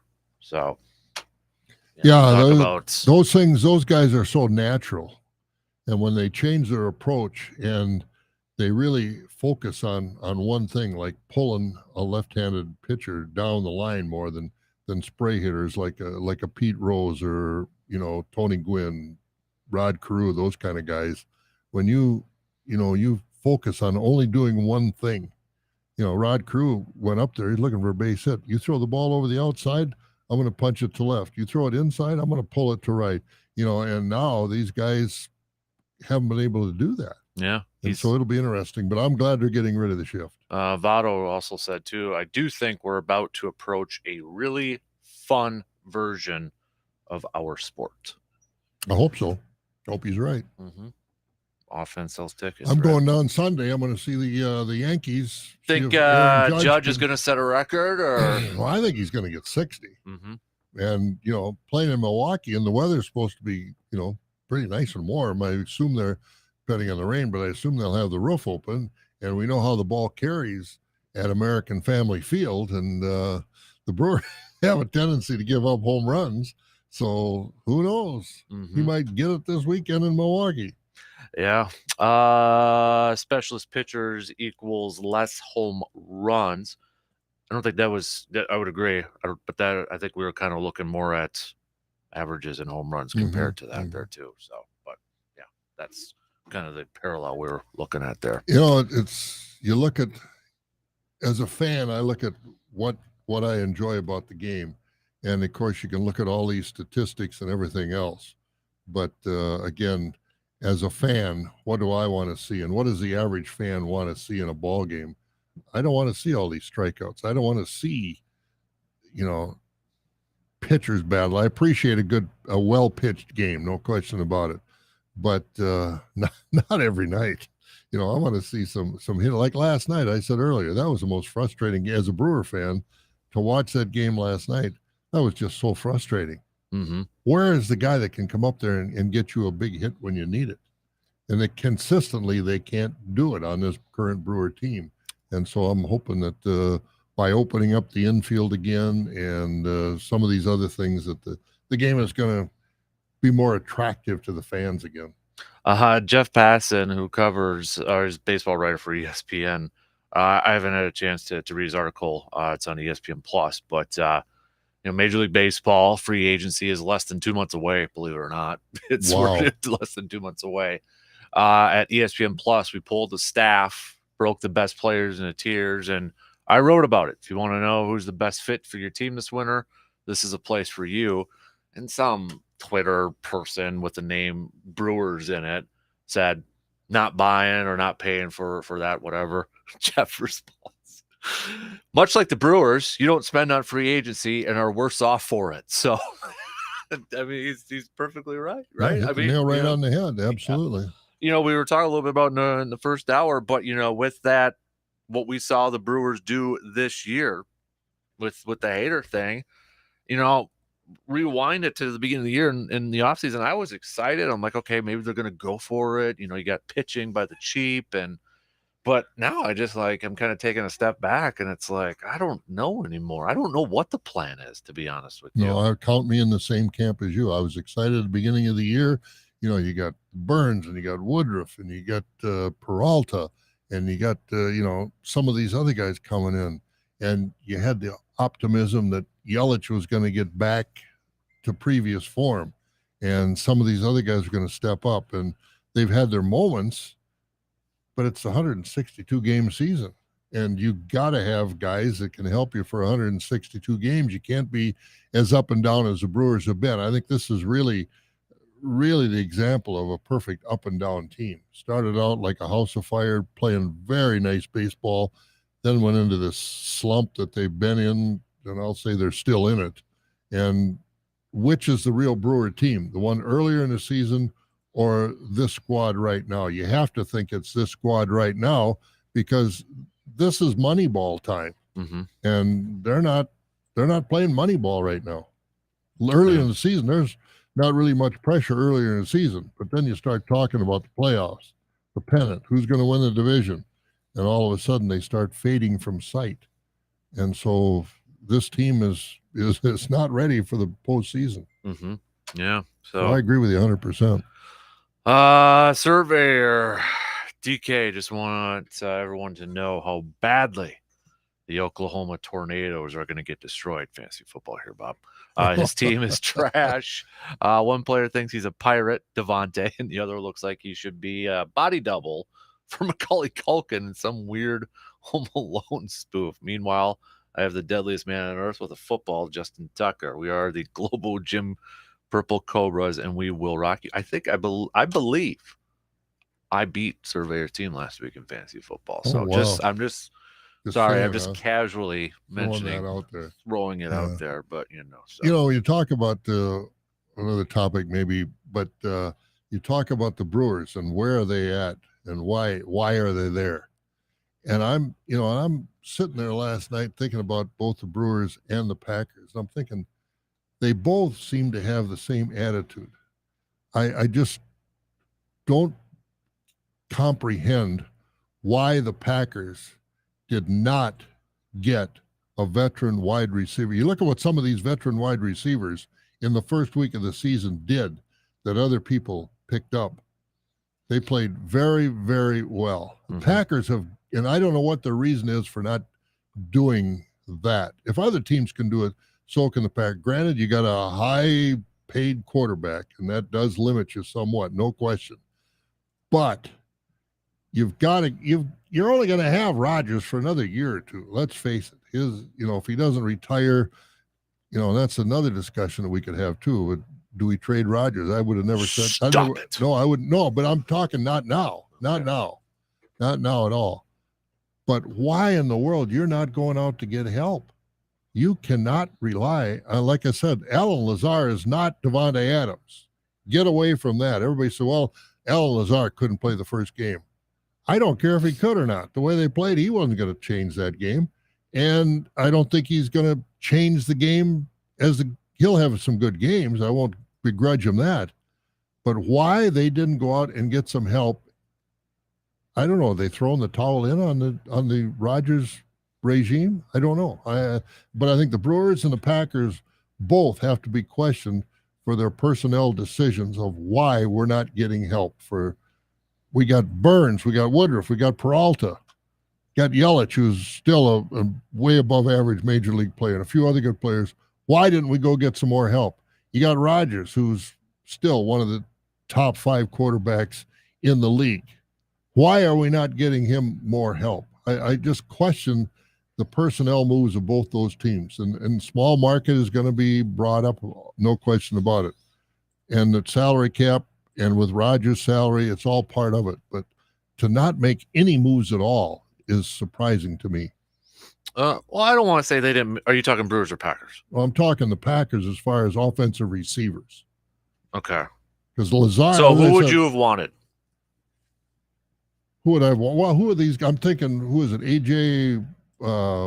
Who's he with now? Pearson or Press? What was his name? You mean AJ Brown? AJ Brown. He came back, had a good week last week, didn't he? On Sunday, and You're talking to the dude that was traded. Yeah. To Philly. I don't know where they're playing. Yeah, and he, but to have a presence on the field, who these teams respecting now as far as Packer wide receivers? You got to have one guy that's going to draw some attention. They don't have anybody. Randall Cobb obviously is over the hill. He's there to keep Rodgers happy, more or less, kind of like a chia pet. Look at you with the hot takes this morning. Well, holy moly! I was just thinking about this yesterday. Alan Lazard isn't going to strike fear in defensive backs. You don't know that yet. All right. Well, write it on the board. Let's have some hope, Bob. Well, I'm happy. Let's have some positivity here. But people talk like when he comes back. Well, then we won't miss Devontae Adams. Well, I haven't heard that, but I don't. Well, the way they're talking about Lazard couldn't play, that made a difference. Sure, it made a difference. Who's that? These talking heads on these sports programs and things like that you see. And, it is getting annoying surprised. with the graphics on TV. Here's the Packers receivers, and here's what Devontae Adams is doing.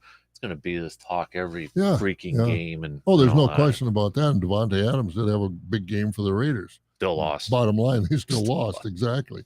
But I'm just saying that I'm disappointed that the Packers and the Brewers, neither one of them did enough.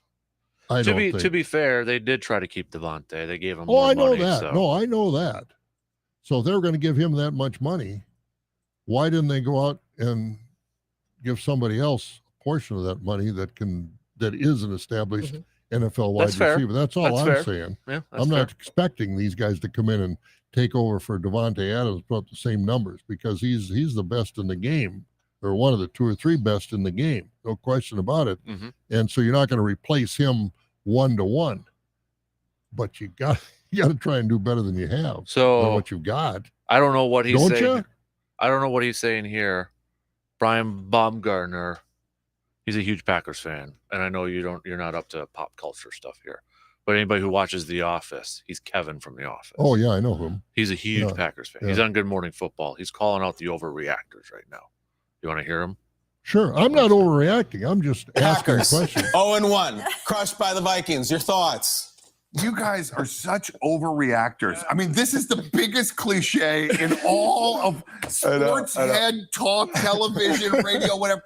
Guys, have you not read your history books? What are you talking about? Last year against the Saints, a dismal performance with really no excuses. This year, Bakhtiari is out. Jenkins is out. If not their two best, certainly their two most experienced offensive linemen, and their number one wide receiver, Lazard. I expect a huge game this week. If there's a problem this week, then you can talk all you want. But you have been wasting your breath. Wasting your breath. Well, I mostly agree with all that. And I'm hoping if Alan Lazard comes back and he can put up huge numbers, I'm going to be a big fan. But I just don't think that he can put up the numbers like Devontae Adams. I just don't. Oh, no. I would not say he's going to do Devontae. But I think if there's a receiver that would have the well, he's the one that had the chance to do it. Yeah, I would say he would have the most with 1,000. And I think a lot of it has to do with because Aaron will probably target him a whole lot more once he's on the field. Let's be real. That's going to be his safety net a little bit there. So, and it's going to be up to Matt LaFleur to figure out a way, that this doesn't become a situation where is he only looking at Lazard and the defense knows it. I was just going to bring that. So running backs more. Right. That's what I was going to say. Trickle down effect then. Yeah. When 13's on the field, I think everybody and probably their 5-year-old kid knows that the defense is like, oh, yeah, that's going to be Aaron's guy. We'll put our number one corner on there. Does it have a trickle-down effect then? You'd I hope think so. You'd Yeah, I think. sure hope so. But then we saw last week, it's like Aaron Jones only touched the ball for 8 freaking times. So That was I don't know. surprising. That was surprising. And It they was say, disappointing. well, it was, but they say, well, Packers aren't going to gear up their running game until the weather gets cold. I don't know if that's their philosophy. I mean, it seemed to indicate that's what they're going to be doing, but I still think Aaron Jones is too good a player to only touch the ball 8 times. And that's not even just running the ball. It's No, right. catching the ball out of the backfield Yeah. too. And Aaron actually yesterday in his presser, he kind of noted too, he's like, we were probably a little bit guilty.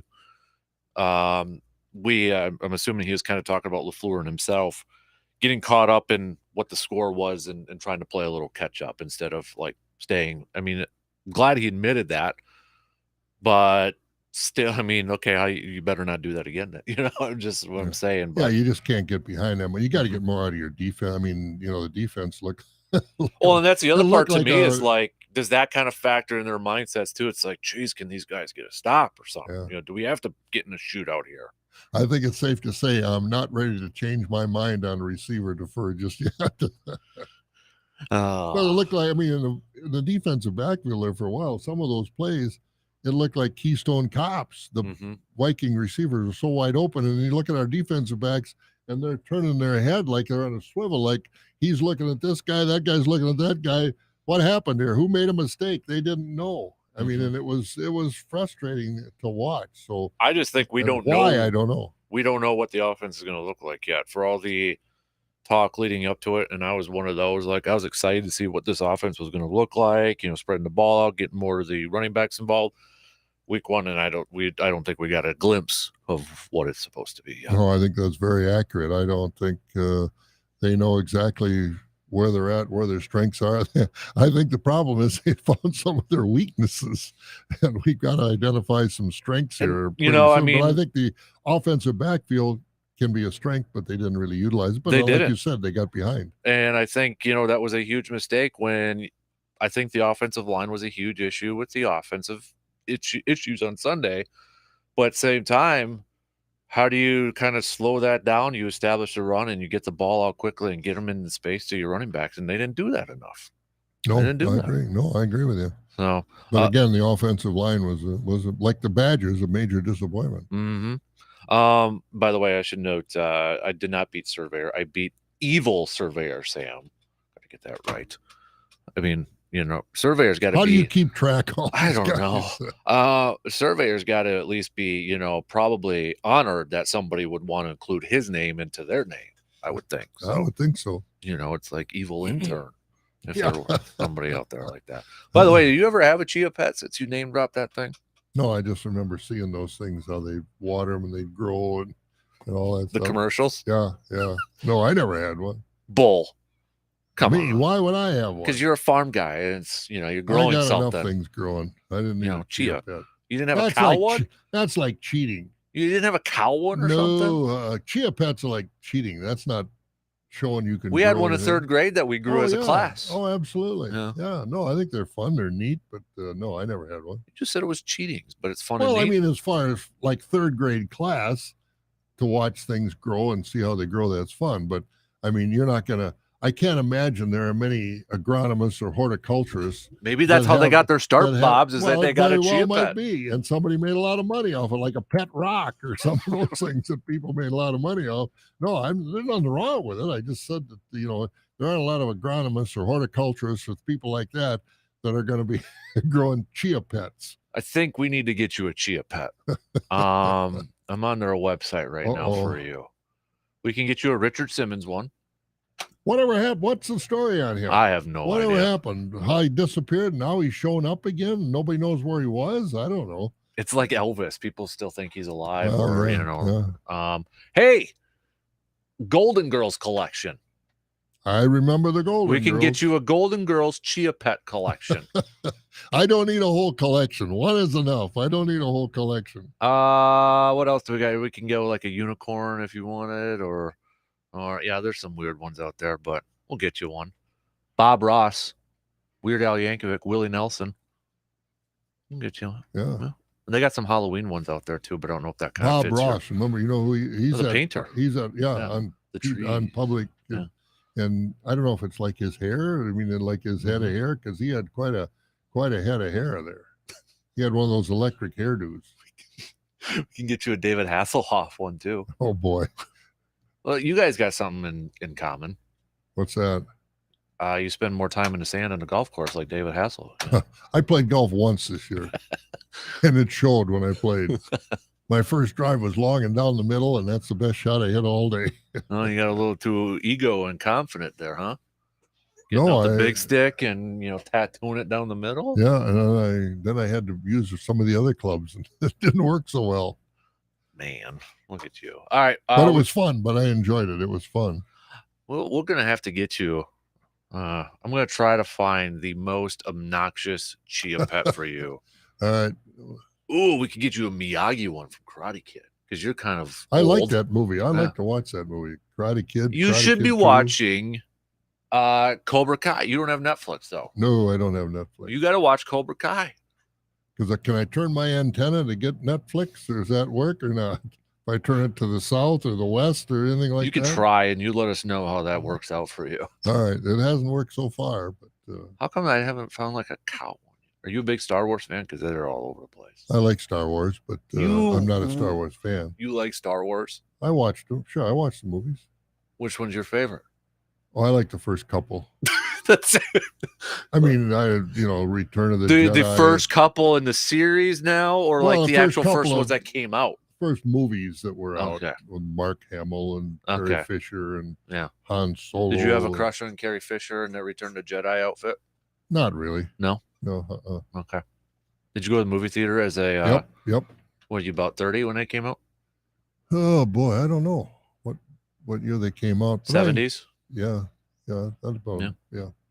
All right, we'll get you. We got a Daniel LaRusso one too from Karate Kid, so I'll find the most obnoxious one for you, and I appreciate that. and get one out there. So, all right, we'll take a quick break here, and you want to do a little receiver defer? Might as well.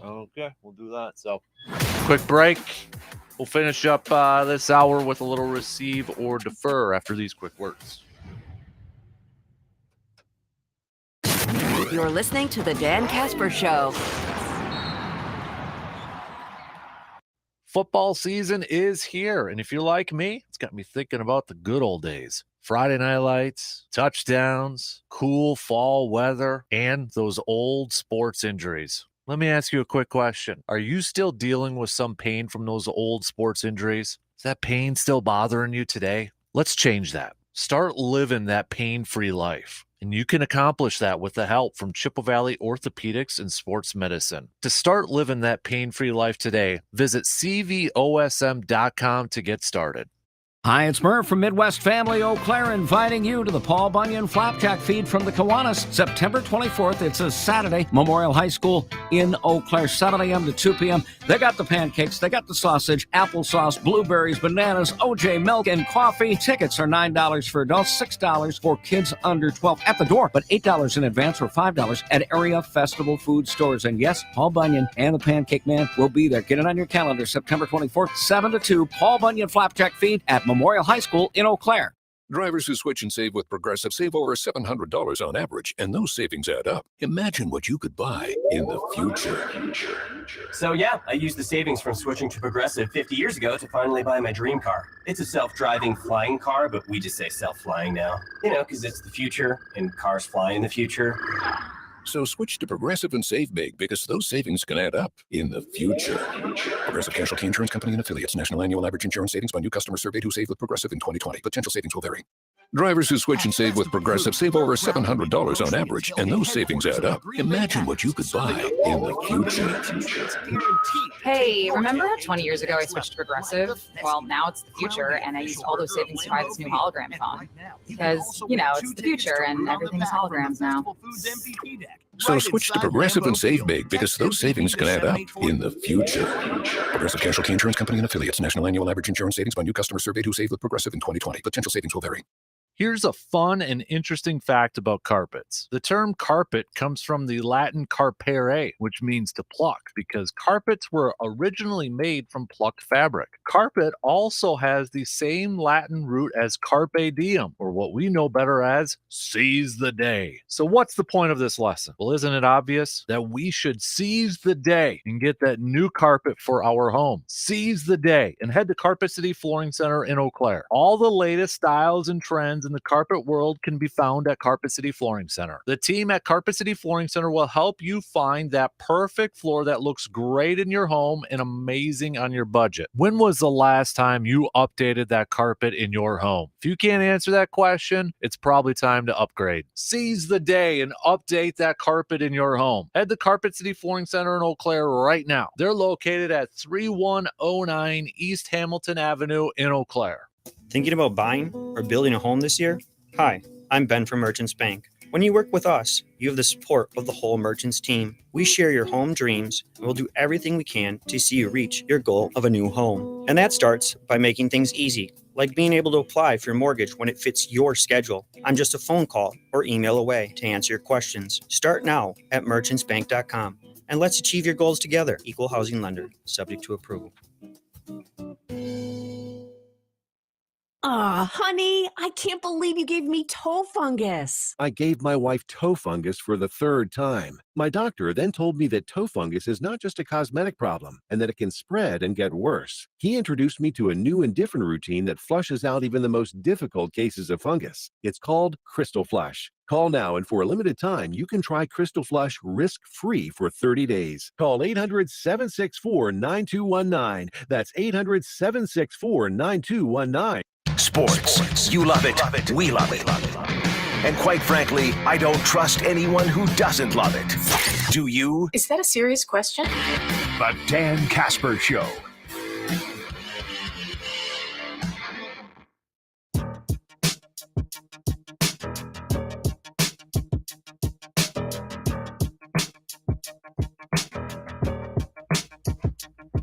Don't forget to get your picks in for the Pro Football Weekly Pick'em Challenge on our website, sportstalk1051.com. All you got to do is click on that Nation tab over there and get your picks in.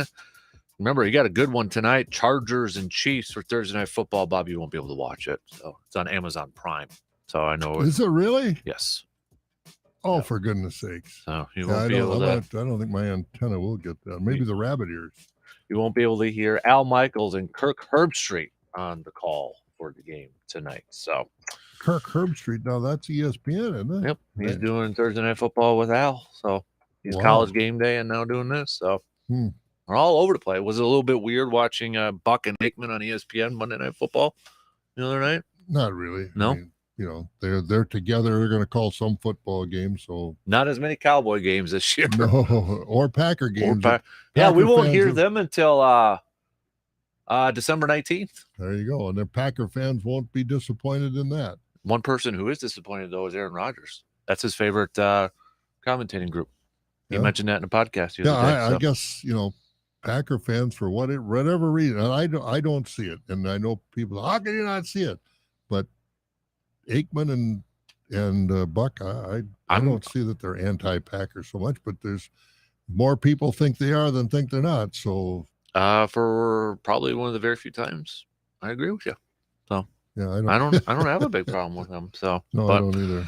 Get your picks in if you want to look at the leaderboard for the Pro Football Weekly Pick'em Challenge. It's a 3-way tie. We got Philly fan Dave, we got Big Spence, and yours truly at the top. Oh man, went 11-5 last week. Wow, that's good. So who beat you? Who lost? Well, it was the Bears. One screwed me up. Boy, I didn't expect that either. Yeah, I don't imagine many people picked the Bears to beat San Francisco. Yeah, I don't think so either. Why did I not pick that? Oh, come on! I picked the Browns, but they must have not saved it. But okay, that was one on there. Erroneous. I should be leading now at 12 for crying out loud. Yeah, well, you're running the program. Make some needed adjustments. Can't. I had Tennessee beating the Giants. No, that was a shock. First time, what they said, they had a across the screen. First time the Giants have been 500 or better since 2017 or some long time. And then the Denver-Seattle one on there too. That one, I had Denver winning that one, but I can't. Denver played like the like the Badgers. They just never woke up. Mm-hmm.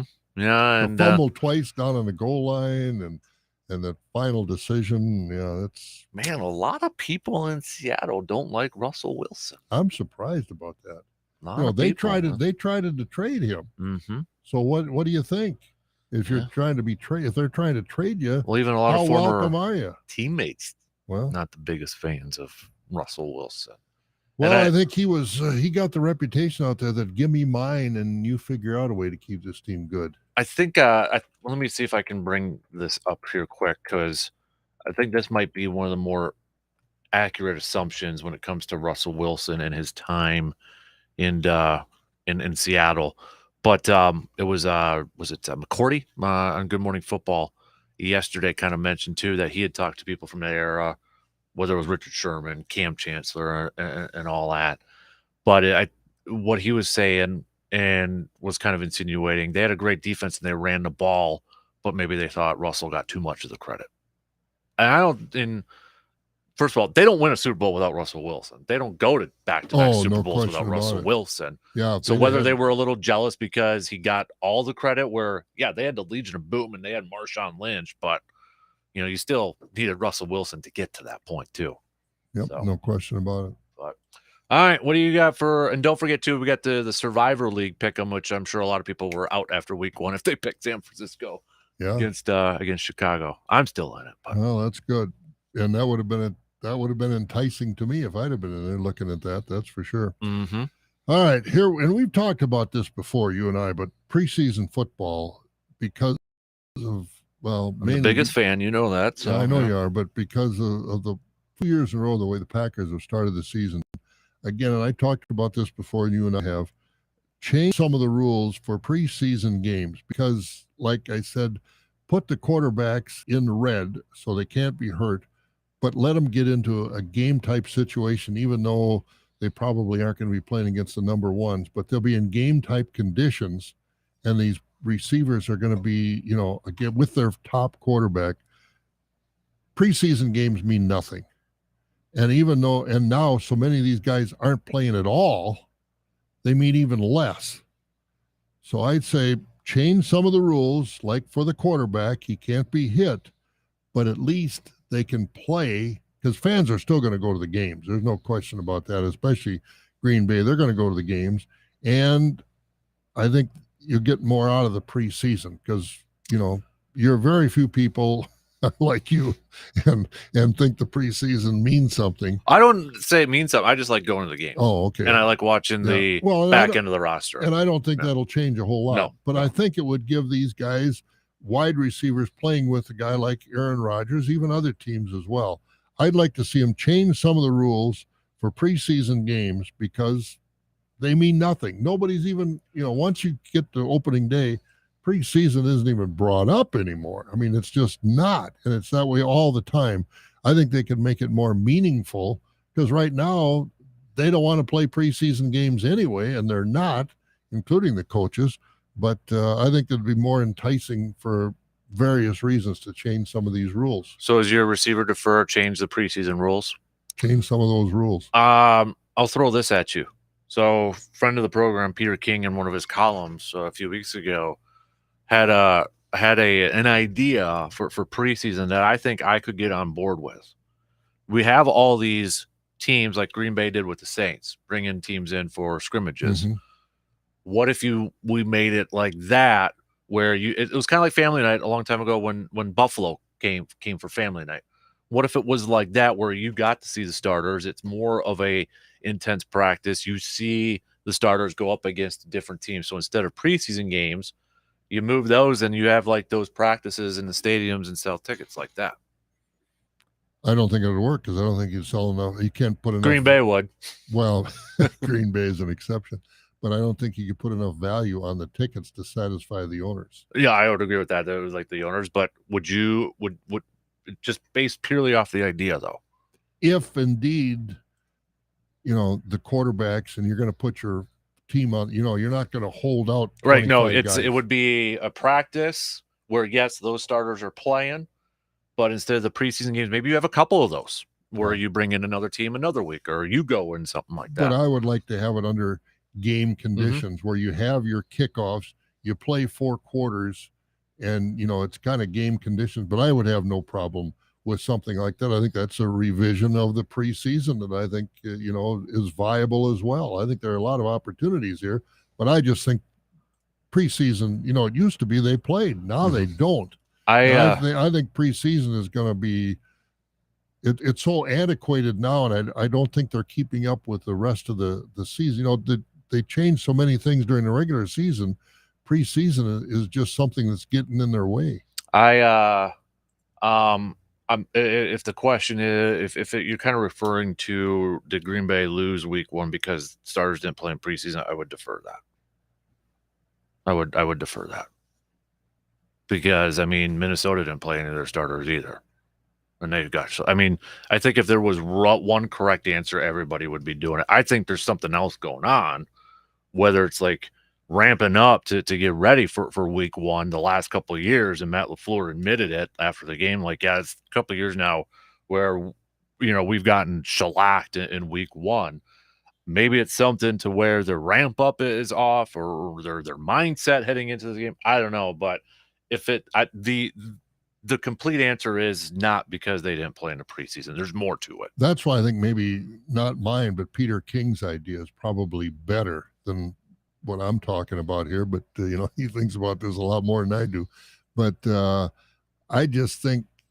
And this is me from a guy who loves preseason saying I don't want. No, but I think preseason, it's going to be useless pretty soon as far as a revenue stream. Football fans are crazy, and especially in Green Bay, they'll go, no question about it. But I just think it's lost its appeal, it's lost its allure, and TV revenue.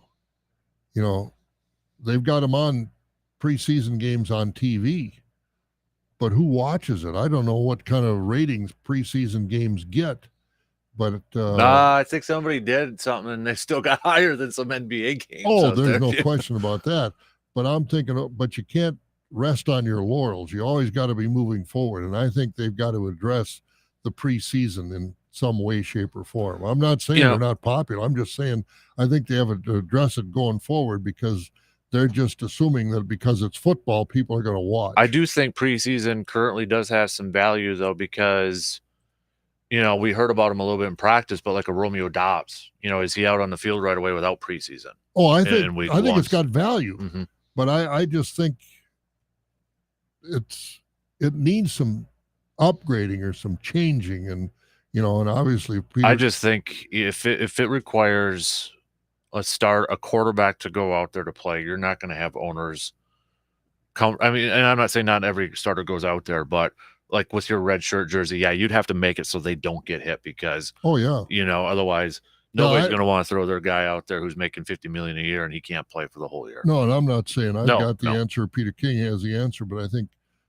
and I'm sure they are addressing it, but resting on their laurels means somebody's eventually going to pass you. And they've already taken from 6 down to 3 and 4 games.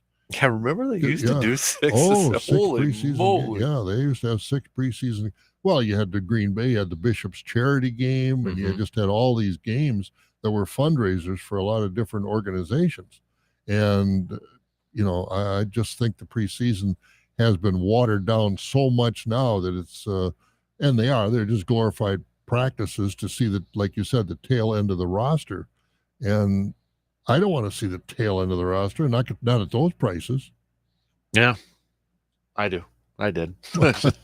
And there are about 75,000 others that do too. So, but I don't know how long that can go on. Do you have any more receiver defer? Yep. Okay. Receiver defer. Going back to the Brewers, would you use a capital D or a small case D for the word done for the Brewers season? Small case, lowercase. I'll go lowercase D. How about you? Capital D. Can I go like what would be the middle in there?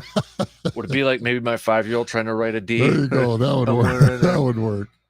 Because Padre, you looking at the schedule, yeah, they got the Cardinals and they got the White Sox and they got one more Dodgers one. But I mean, we only got 19 more games left to go.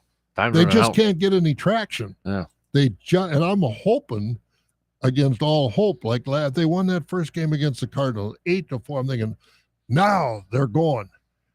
Last night, bases loaded first inning, nothing. Second inning, nothing. 1 run for the whole game. Meaning Wainwright is a good pitcher. He's not Wainwright that he used to be, but I'm just frustrated. I'm just done. I just don't think, and I'm still rooting for him. But if somebody would ask me, are the Brewers going to be in the playoffs right now? I'm saying no.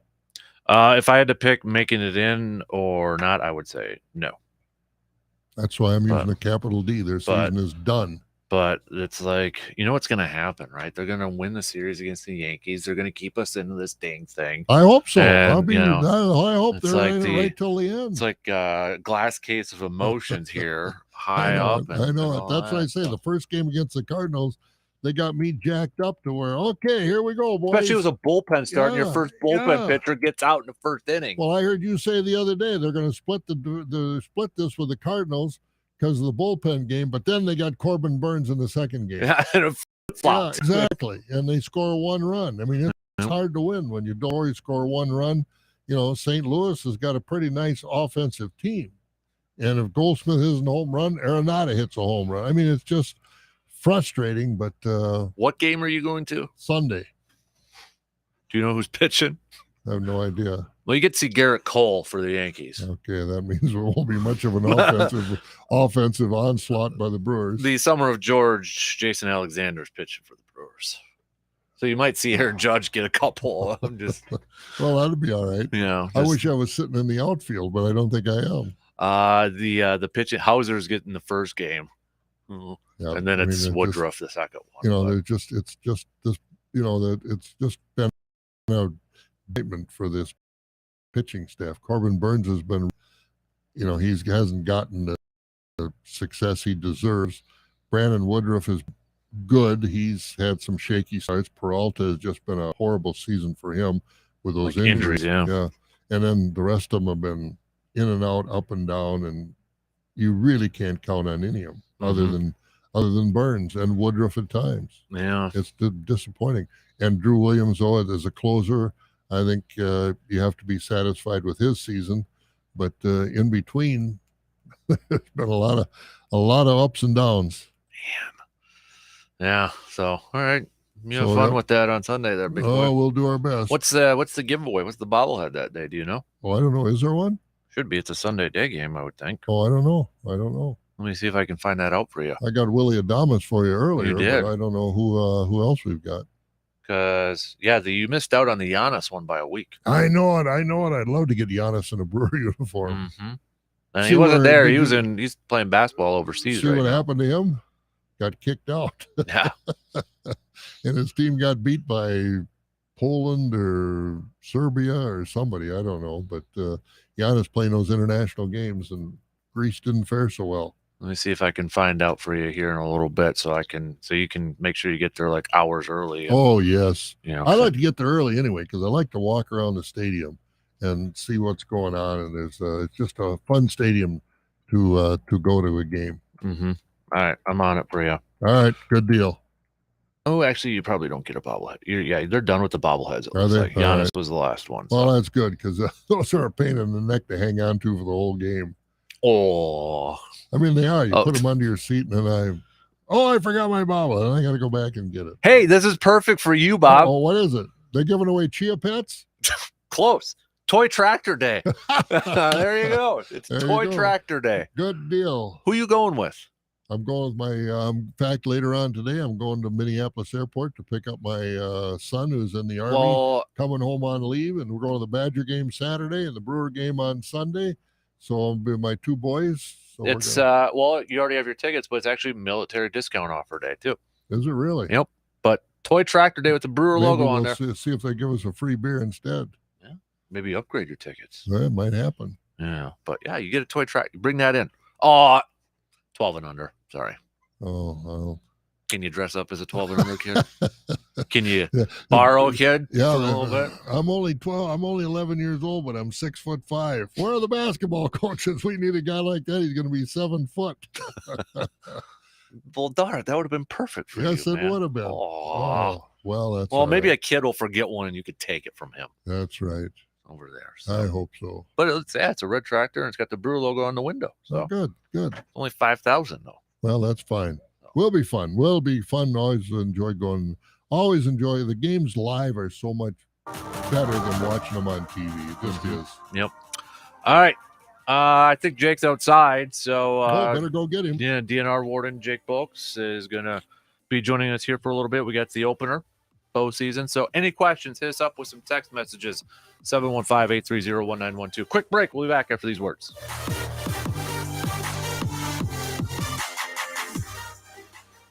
WAYY Eau Claire, W286CK Eau Claire, Sports Talk 105.1 and 790 AM. Sports Talk 105.1 with the very latest local news. Kind words, tributes, and remembrances continue to pour in for former Eau Claire County Sheriff Ron Kramer, who passed away unexpectedly. His fellow law enforcement officials remember Kramer as a dedicated sheriff, but also a community leader. His family remembering him as a dedicated family man. No details on funeral arrangements yet, but we do know that Eau Claire County's undersheriff is stepping up until a new sheriff can be elected. With 715 Newsroom coverage, John DeMaster has that portion of the update. County yesterday said Undersheriff Corey Shalinsky will take over for Sheriff Kramer. He'll serve until the upcoming election or an appointment from Governor Evers. He's a 10-year veteran of the Sheriff's Department. He's not one of the candidates running to replace Kramer in the November election. I'm John DeMaster. We take a peek into the political scene and some early polling as those numbers are in. And the latest Marquette poll indicates a very close U.S. Senate race in Wisconsin. Incumbent Republican Ron Johnson has made up a 7-point deficit from an August poll to lead Lieutenant Governor Mandela Barnes by a single point. Here's poll director Charles Franklin. A little bit of an explanation, possibly. Lieutenant Governor Barnes faced very little criticism during the Democratic primary. There weren't attack ads out from his primary opponents. That lead is within the poll's margin of error, as is the 3-point lead Democrat Tony Evers holds over his Republican challenger, businessman Tim Michaels. Well, Kohl's is looking to cash in on seasonal workers, and they're out already. The company said it's looking to hire nearly 1,000 people in the southeast part of the state to help out during the holiday rush, and some national hiring events scheduled as well. Kohl's has hired as many as 90,000 holiday workers across the country in the past. Well, there's a winner on tap. Literally, in eastern Wisconsin City has the best tasting tap water in the state. If you're looking to fill that glass in Scotty, go to Menasha and turn on the water. They have the best tasting water in the state. And actually, yeah, there's a competition for that. We might be known for beer and cheese, but the water moves on to the North American Best Tasting Tap Water competition. Actually happens in Canada next year. Cardinals top the Brewers 4-1 in St. Louis, of course. But if you're looking for a little insight, Brewers manager here is saying, well, we didn't take advantage of opportunities, did we? Did a great job of getting opportunities, getting people on, creating opportunities against Wainwright, creating opportunities every inning. Just didn't cash any of them in. And what does pitcher Corbin Burns have to say about it? I think we're on a good stretch of outings here that ball's coming out of the hand well, making good pitches. And tonight just was one of those things. We made a couple mistakes early, and they hung some runs up there, and then was enough to win the game tonight. We had some chances to wave the white flag, some team building activities here in the office. Guess what? Creating opportunities every inning, just didn't cash any of them in. Back to square one. For Sports Talk 105.1, I'm Morgan McCarthy. Quiet weather will take us into the start of our Thursday across the area. We are going to have a mix of sun and clouds that is going to continue into this afternoon, and those temperatures feeling rather summer-like into the lower 80s with increasing humidity. For tonight, we'll stay partly cloudy, perhaps an isolated shower, lows at around 64 with the chance of scattered showers and storms Friday. I'm Sky 113 meteorologist Derek Dahlman. Kelley Blue Book Instant Cash Offer is an offer to buy your car. Enter your vehicle ID number, answer some questions, then get a no-obligation offer to sell or trade it. For all of the it's, KBB.com it.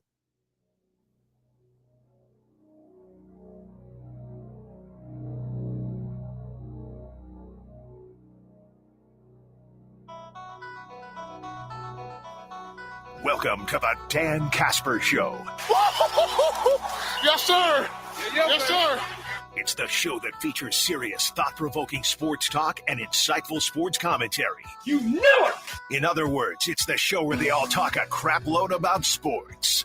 Let's go for it! Now let's introduce your host, a man who lives and breathes and has a passion for sports. A man who breaks everything down in the sports world and gives you everything you need to know. Plus a bunch of stuff you probably don't need, but you'll still enjoy it. You can't handle the truth! Here is your host, Dan Kasper. Prime time! Final hour kicking off on this Thursday morning. It is a Thirsty Thursday. If you want to do some shout outs, you can text us on that Shoe Doctors bullpen line, 715-830-1912, or you can hit us up on Twitter, Facebook, YouTube, all that good stuff there too. Coming up a little bit later on, we'll get back to some of your thoughts about the Green and Gold and the Brewers. Got some text to catch up on over there too. But it's time for our outdoor catch up. Jake's in studio. Probably been a couple years since you've been in here, man, right? It's been a while. Yeah. It's nice. Pre-COVID, I think. I think it was pre-COVID, yeah. This is nice. I forgot how big a boy Jake is. I don't want to run into him in the woods doing something wrong. Well, intern's sitting there asking Jake what's all on his vest in the lobby. Well, this is quite a rig he wears. Yeah, don't mess with him, man. I know it. He's got handcuffs in there, and I said, "Let's handcuff." That's the one thing he's focused on. Right. Let's handcuff Casper for the last hour of the program and see if he can do it. That's not, what gave you that idea? How did that? I just like to see you in handcuffs. That got weird. It would right. That would make it interesting. Big weekend coming up for opening bell. Might be a little bit warm and muggy, but yeah, it's the archery opener, and I'd say most years, a lot of hunters get out either early or late because it is pretty, warm, muggy. Most openers. Yeah. But have you been in the woods this year, Jake? The bugs, the gnats, the mosquitoes. That's always a challenge this time of the year going out into the woods. Have you noticed, or what have you heard from folks at trappers or whatever? I haven't seen the bugs and the gnats don't seem to be as nasty, so to speak, as they have been in other years. Yeah, I haven't seen as much, but I have been out in the woods the last couple weeks. And there was a lot of them, especially yesterday. I was out there. There's a fair amount. So if you're going to be sitting out there, if you got a Duracell or something, I love my Duracell. Yeah, you might want to bring one or two of those bad boys. Yeah, I love it. You should get one of those if you don't have one. No, I don't have one. Love it. Yeah, put it in my tree stand. Yep. Bring them in the see bowl. The mosquito going, and then it's like, nope, goes the other way. Really? Love it. Yeah. So we've had a couple questions. I know we've kind of touched on it before in the past, but I think it's still kind of new and just kind of a good update with the whole crossbow and regular archery license. Can you upgrade it, or can you switch it at any point, even after the season starts? Can hunters, let's say they just got the normal archery license, can they upgrade it to a crossbow, say in October? Yeah, so there's a lot of flexibility. I mean, you can buy as much as you really want. The main thing is that if you kind of think about it, archery and crossbow are like two separate seasons that run concurrently. So you want to make sure you have one of those licenses. But if you do all of a sudden decides that you want to go back to your traditional or your vertical bow, or you want to get a crossbow because your shoulders are bad or getting old or whatever, you can get an upgrade. It's $3, and then you can hunt with both. But if you have one, if you have an archery, you have to hunt archery. If you have a crossbow, you have to hunt crossbow. Or like you just mentioned, for $3, you can get what they call an upgrade, and you can hunt with both. Okay. You don't get any extra archery tags or buck tags or anything, but it gives you the opportunity for more equipment. So you can use both when you upgrade it. Yep. You can go. Okay. Yep. And anybody can use a crossbow, because didn't it come out originally that it had to be people with some physical challenges that couldn't draw a bow back? So so now it's open to anybody. Yep. So every state's a little bit different, especially out west. It's still, you're going to have to show some sort of doctor's note to be able to use a crossbow. But in Wisconsin, a few years back, they changed it to crossbows are open to whomever wants to utilize them. Just have to buy the correct licenses, use the right harvest authorizations. On that note, something that I like to make sure people understand is if you look at like the season dates or something, they have something called the gun hunt for hunters with disabilities.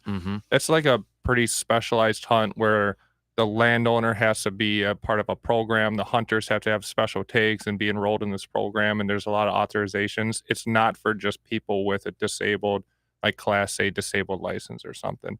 I do run into people once in a while that go hunting with a gun that first week because they have a disabled license. They can shoot from the road or whatever it may be. It's not for just anybody. You have to be involved in a program. Okay. Good note right there. Remember that, Bob.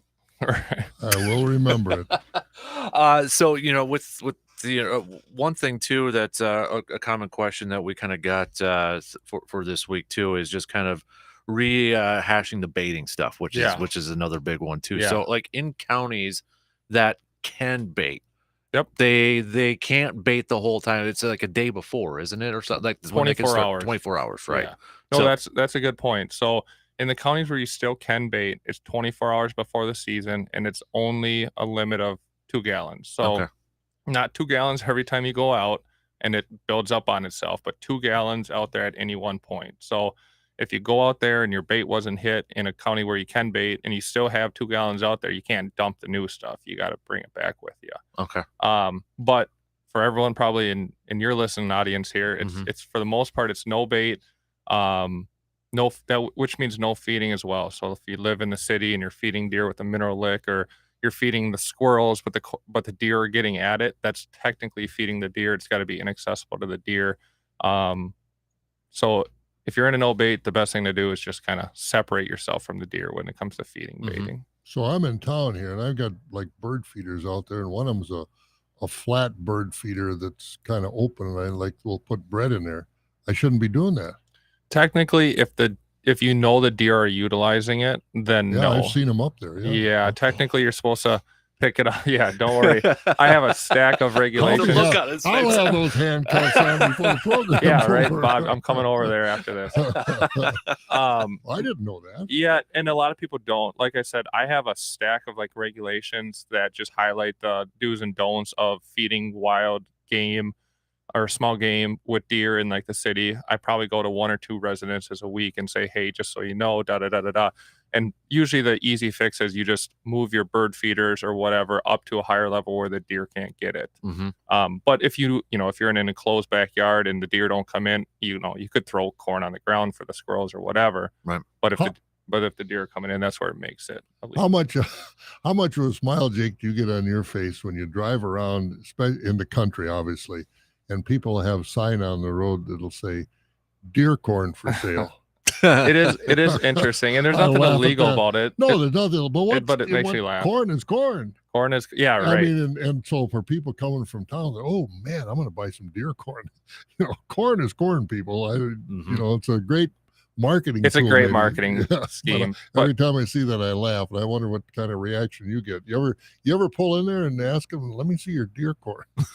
No, I haven't done that yet. But one of my favorite things is I will go to like illegal bait piles or sites on people's properties, and a lot of times they'll have, not all the time, but a lot of times they'll have that sign up that says this food is for the squirrels and birds. No deer are allowed. They have a sign up there. If deer are seen eating at this, they will be shot. I get it. And so it's a pretty funny sign, but it's like, right. But it's against the law. It's against the law.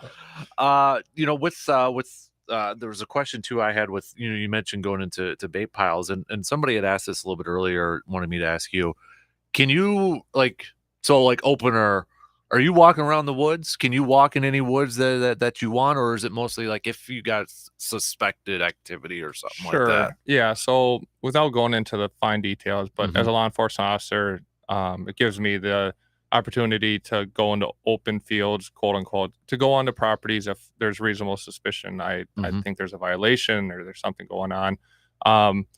I don't, and none of the wardens in the state have enough time or downtime to just walk land. Like if you ever have a warrant on your land, it's probably a reason, whether it's an injured animal or you're helping them or there's a violation or a report of a violation. We don't have time just to walk.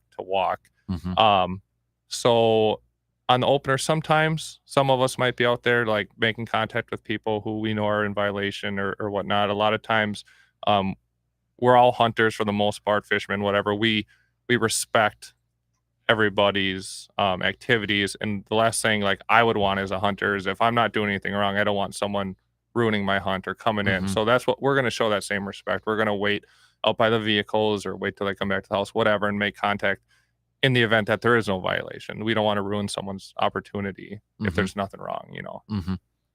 I thought he's not paying attention. I thought you were raising your hand over there. I was going to say, you're talking about all the reasons you would walk the land, or if you have a reputation for being a repeat offender, maybe. On the edge of the rules, so to speak. Yeah, we typically reputation, obviously, that's something we think about and talk about, but we're going to probably wait till we have some sort of, probable cause, reason to go in there, something more than just like, oh, I know that guy's probably or maybe a tip from somebody or something like that. Tip from our DNR hot tip line and stuff like that. Jake, what are some of we're getting into the opening season here of the bow season?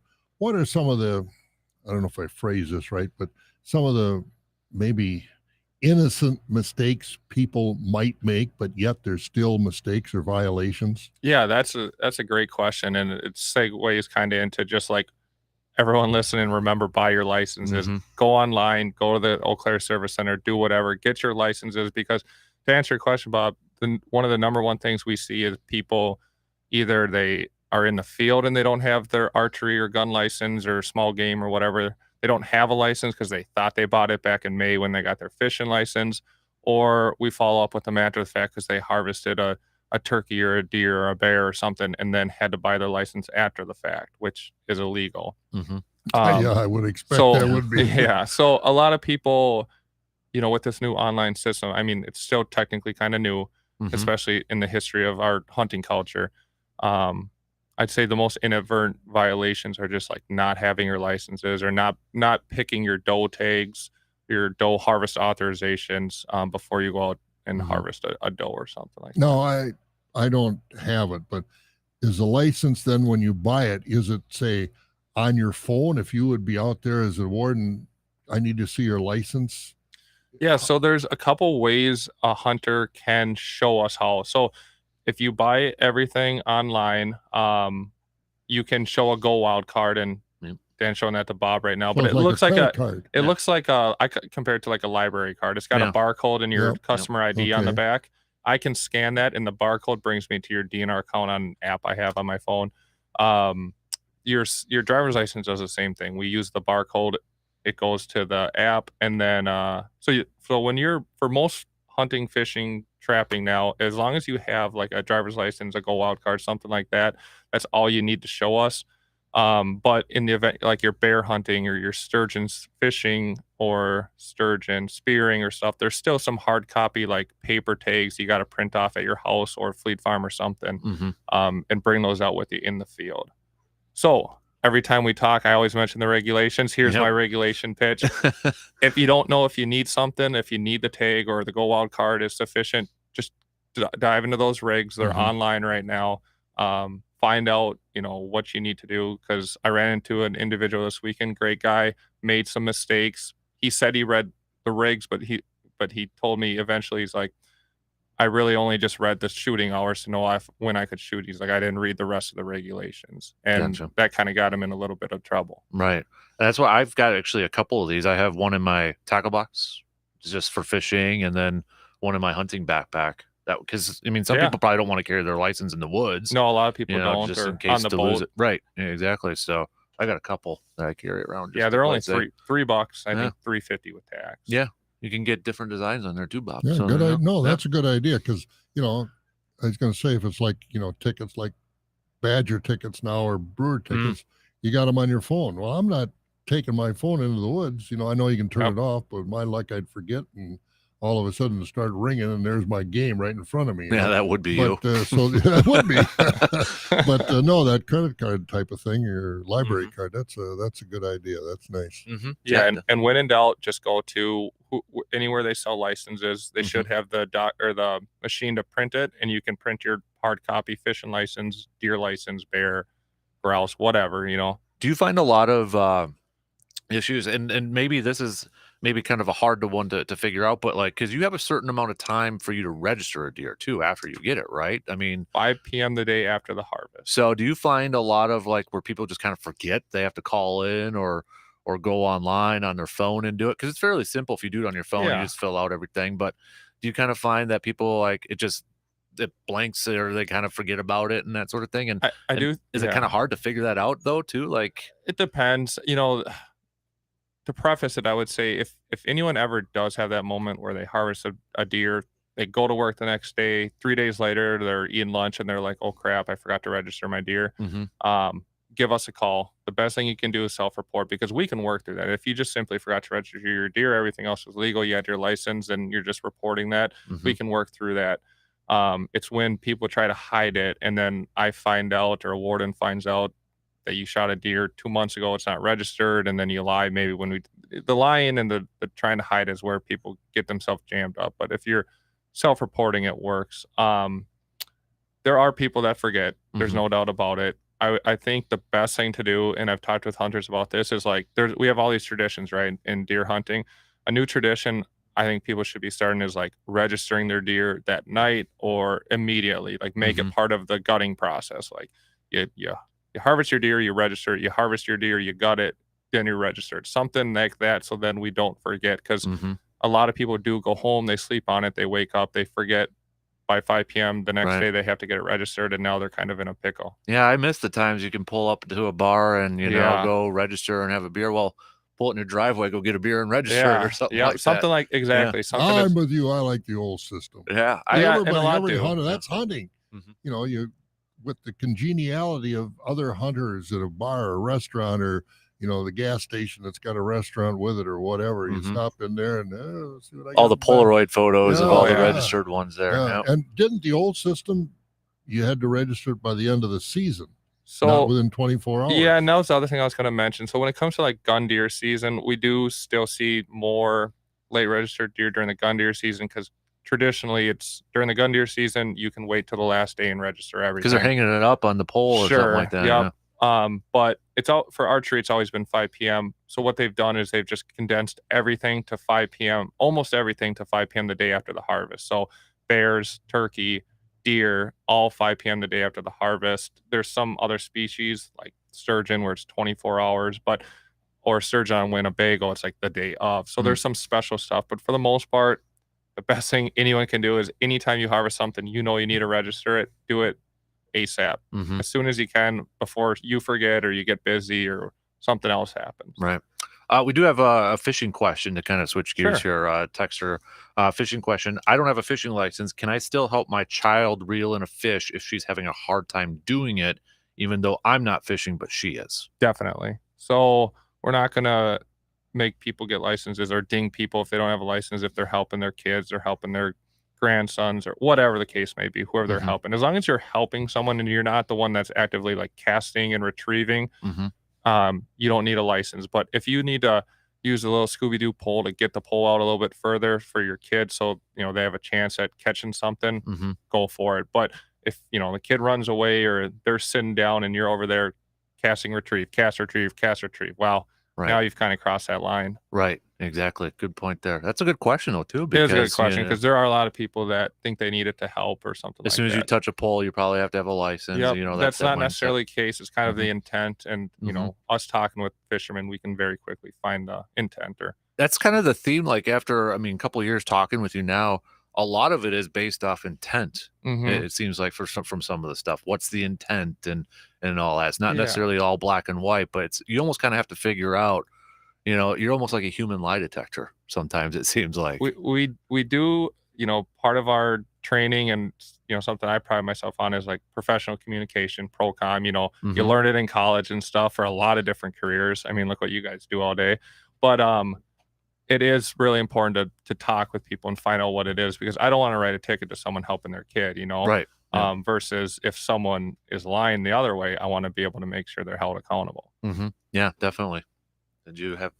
What's going on? What's going on, Jake? With deer hunting was always that national holiday week, so to speak, and numbers have dropped off a little bit. The traditions aren't the same. What about bow hunting? What are we seeing as far as numbers across the state now with the bull hunters, because I think a lot of people have, I gave up the rifle, I'm going to bull hunting. What are you seeing for numbers? Yeah, I couldn't quote any of the Well, what statistics, trends but have you the seen? trends, the trends I'm kind of seeing are, more archery hunters. Crossbows have kind of opened it up to. That's what I was going to ask. Did that kind of? Yeah, to more people. I don't want to say they're not, taking the time to get ready, because I know people with crossbows set them in and train and practice, just like with an art or a vertical bow. But you just see more people kind of grabbing those crossbows, getting their kids into it, and then I've seen a lot more people, focus on the rut, having that opportunity to get those bigger deer, get more deer, when they're all moving and stuff before the deer season. But at the same time, you look at the numbers, and the gun deer season is still king.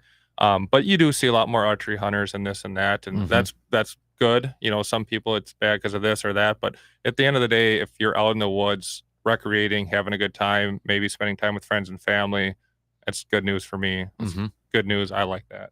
Have the uniform for bull hunting versus gun hunting, the orange or the bright colors. For bull hunting, it's still the camouflage, if we want, that sort of thing. Yep. So as long as you're archery hunting, you're still all camo, everything, whatever you want to do. The only time as an archery hunter or any other hunter per se, when you have to wear blaze orange, is during a gun deer season. So obviously if you're gun deer hunting during a gun deer season, but even if you are archery hunting during the gun deer season, you have to wear blaze orange. Or the youth hunt. Hunt, which is a good point. So it's always the first week in October. So this weekend looks like this year, it's October 8th and 9th is the youth hunt already. I mean, that's less than a month away, which is crazy. So any bull hunters out that first week in October, legally they got to have blaze orange on, and they got to fit that 50% requirement. So 50% above the waist. If you're going to wear a hat, it's got to be 50% orange. Otherwise, the easiest solution is don't wear a hat. If you don't want to wear an orange hat, don't wear a hat. Okay, that's a good tip right there too. You mentioned the intent, or kind of going back to that too. And I know something that we've had a couple of messages or last couple of weeks about this. Whenever we would talk to you next, is with the mentor huts or hunts and that, and with the tags. I mean, we've seen stories with youngsters. Did they really get that deer, or was it mom or dad or grandpa? Is that something too when you talk about the intent? When you find out, hey, an 8-year-old registered a tag or something like that, or a deer, is that something kind of with the intent that you talk about, like trying to figure out, okay, did that 8-year-old really do it, or was it or 5-year-old or whatever sort of thing? No, you're totally intent here or there, but a lot of it comes down to like who pulled the trigger when it comes to something like with mentored licenses and such. Because if you're a youth hunting, they got to be the ones to harvest the deer or whatever they're being mentored for. There are some circumstances where if they can't finish off the deer because it's too emotional or something, the mentor can help out. But for the most part, it's who's hunting it and are they hunting it. So when you talk about intent, it's like if there's someone that's registering a deer, it's like, could they even physically do it? And that's where it comes in. Like we're gonna go sit down and talk with that person and find out what happened. Yeah, exactly. Get the full story versus what just the registration says. We got a text here, and just because I've got to know you a couple years ago, I think I know this answer. Let's test you. Why isn't there a spring bear hunt season in Wisconsin? Wildlife biologist question, right? It is a wildlife biologist question. That's a good answer. I couldn't give you their answer. I know a lot of it has to do with just that's the time of year they're coming out of hibernation, and they got the youngs there, the cubs and everything. Biologically, I don't know if it would affect it or not. Culturally, a lot of times these regulations are more culturally and legislative. Like, did someone go to their local legislator and want to change, or did the culture of the state or that hunting group want it changed or something like that? There are states that have a spring hunt and stuff. I'm not exactly sure on ours. It's a great question for your local biologist if you got time to give them a call. Going back to one of Bob's questions, some of the early mistakes, and one of them kind of came to my mind a little bit was the antlers 3 inches or less. Yeah. Do you run into that a lot in archery? Is that mostly a gun deer season? It's mostly a gun deer issue because of like the length or how far you can shoot a deer. Right. You know, you shoot a deer at 200-300 yards is different than when you got Mhm. a spike buck 20 yards below your stand. So Right. usually it's more like the deer drives, stuff like that, where you see a deer run and you think it's an antlerless deer. You take a shot and it ends up being a 4-inch spike, or vice versa. You think it's, you know, a buck and it turns out to be a doe or something. So, Right. and again, you make mistakes, you don't have the right tags, you give us a call. We find good homes for the meat, we figure it out, and we can work with the person. It's hard, you know. I feel like I probably talk about self-reporting 1 out of 3 times I talk with you, and I don't mean it like I want everyone calling themselves in the sense, but I think a lot of people get in a jam and they don't know what to do, and especially in this area of the state, we have a lot of really good wardens that understand. They're hunters, fishermen, trappers themselves, and they understand mistakes happen, and we like working with people if they want to work with us. Have you gotten any? I'll get to you here in a second here, Bob. But because we had another question about like spring hunting, have you gotten that a lot about from hunters, or like more spring hunting opportunities? Because we got spring turkey. Yep. You know, that's the big one. But like we got surveyor, you know, asking about like a potential spring duck one. Do you get that a lot? Like hunters asking, is there talk, or can we get more spring hunting opportunities? I wouldn't say I get a lot of it. You know, I think I get the more curious questions when I'm talking with people like, oh, how come we don't have, how come we can't hunt waterfowl in the spring? How come we can't hunt bear?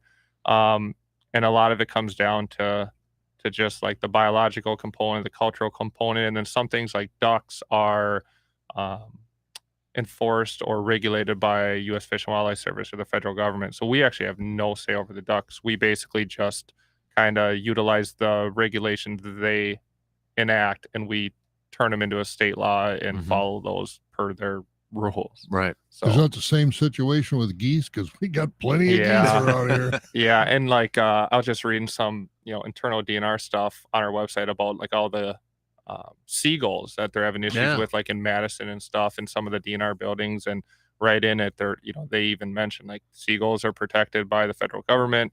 We have to work through different departments and the feds to basically do deterrence to get rid of them, just like geese. The state can't really. Our hands are Interesting. I tied did not on know it. Yeah, you see them in Memorial a lot in the field at certain times during the day or something like that. Oh, yeah. And they always leave their calling card. Yeah, they have a trademark, that's for sure. Definitely. Hey, one quick question, just personnel wise. We were blessed around here for a long time in the DNR to have one of the most experts as far as the bears are concerned in North America, including Canada, and Mike Gappa. Is Mike still, I know he's retired.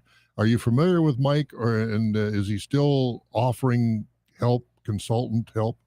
Unfortunately, I'm not super familiar with him. The name's definitely familiar. I transferred here in 2017. Yeah, he was retired already. Yeah, so I was over on the east side of the state for my beginning of my career, so I'm not super certain with any of that, so I apologize. No, but Mike, you're ahead of me in high school in Madison. I come up here and all Mike Gappa, the bear. I mean, he was for people who were studying for a PhD, he was their advisor up into Canada. He was an expert on bears, and have him right here in Eau Claire for so many years as a bear expert was really a bonus. Yeah, no, it's cool to have those good contacts like that, people like that have that institutional knowledge. I'm sure he's still doing what he's doing, but yeah, unfortunately, I haven't had the opportunity to talk with them in years. Because bear season just opened up. Was it last week? It was or a couple weeks ago? Like last week, a few weeks ago now. Okay. So, I mean, is that dogs too, or is it just the sitting part? Or, the baiting for sure started first this year. Okay. I think it was the 9th. So I think that was, no, not the 9th. It was the 7th. Okay. So middle of last week. So yeah, bait was first this year. So people sitting out there, and then it looks like the dogs are the 14th. So yesterday. Okay. So not a ton of dog hunters down in this area. We have more of the baiters and such. Just generally a little less bears. Now, does it with dogs? Is there special requirements like a max, or do they got to register the dogs or anything like that for the DNRs then? Yeah. So if you are running hounds, all the hounders know this. Everyone's pretty up to date with what they need with their dogs, but basically, there's some paperwork that needs to be there. There's some they can't run. The main one is they can't run like a bear or a coyote with more than 6 dogs. So 6 is like the limit, and it doesn't matter if it's just one guy or a couple groups or whatever. If there's a bear running through the woods at any one point, there should only be 6 dogs chasing it. The big thing about hounding or running bear, running coyotes, whatever you're going to run, is just making sure that those people have, either permission to be on the private lands, or they go into the county forest and find big swaths of open land to let the dogs run. Because, I'm sure you guys have dogs. I'm sure dogs don't necessarily just listen to everything you say. If you tell them to turn around, they might not just turn around. So we just have to make sure to always be controlling them or keeping them on land they're allowed to be. This might be a really dumb question, but I'm going to ask it anyways because I've thought about it too. But Sure. it's like with, and I know it's a little bit out of our area, but like with the elk hunting, with the tags there, any elk with a collar off limits, right? When it gets to that, or is that a little bit dicey because it's there's only very few tags, and what is it, 3 or 4 hunters only get it every year? I think. Yeah, now you're asking me all the hard ones. Oh man, I'm kidding. No, I'm pretty sure that the collared ones are open to hunting if they fit, like if they're a big bull, or if they're a bull, or whatnot. I'm not super familiar with them because the herd's not around here. Right. I know there are some down in the Black River area, and obviously Clam Lake and whatnot. But for the most part, I think as long as I don't think the collar matters. It's just if it's a bull or not. And I think like this year there was only 3 that were given out to, like the public. The raffle thing. Yep. I think 2 of them are in our area. Yeah. And they go through a full course, like with biologists and wardens talking about the regulations and the biology. And so they don't just get a ticket or a tag and they don't just go get and it. go. Yeah. You don't just wake up and you're like, oh, look, they put a elk tag on my account. They do have to do some special other training and whatnot to try to make sure that they're hitting the right target species. Right. It'd be nice if all of us sometimes could go through some of that, because we unfortunately always have like a cow shot every year or something happens that, we got to deal with. Do you get run into that a lot in rifle season where it's like a cow or horse or something like, I mean, you hear stories sometimes. I definitely hear stories. I'm sure it happens and it just doesn't get reported. But usually if there's something I'm dealing with that's like an invern harvest is a bear. A lot of people end up, I don't want to say a lot, but some people end up harvesting a bear, shooting a bear when it's running through the woods because they think it's a deer and they're doing a deer drive. So they're kind of just shooting at, whatever's running, which that's not the greatest which thing. Another, if you went through hunter safety, which most people have had to now, tab K always, you got to know what your target is and beyond. That's a huge one. I just talked about it with a class on Sunday for hunter safety is you got to know what you're shooting, especially on a deer drive, or you got to know what's behind what you're shooting, not only for like houses and stuff, but like when you're hunting turkey, there's usually more than one turkey. And we always get people that shoot 2-3 turkeys at a time with one tag. And yeah. Do they still do in-person hunter safety classes? They do. Yeah. So during COVID, they made an exemption. Anyone can do them online, but now they went back to an age requirement. So if you're under a certain age, you got to go in and do it hands-on, which I'm a fan of. And I like going in and talking with the kids and even the parents too. I think when Hudson, so much more out of it. Yeah, for sure. I would prefer Hudson to do the in-person. My little guy. I'm making mine do it with my wife. My wife's going to be taking it too. Perfect. That's good. Yeah. Good. No, you were mentioning shooting a cow or a horse or something. Ole and Sven joke, just to get to the punchline. Ole calls Sven, says, "Sven, get over here. I shot a nice deer, but you got to help me get the saddle off it." That sounds like a state record 30-point buck song or something like that in there. Holy moly. That kind of, when you guys were talking about I remember as a kid, driving through and seeing the deer and the tailgates and that. And I remember the old timers telling me stories like they'd go to the bar and they would always have these caribou antlers.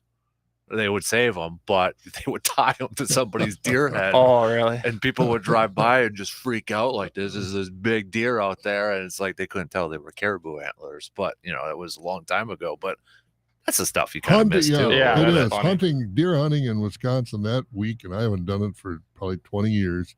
But there's more fun stories like that they're just priceless. Definitely. Oh, yeah.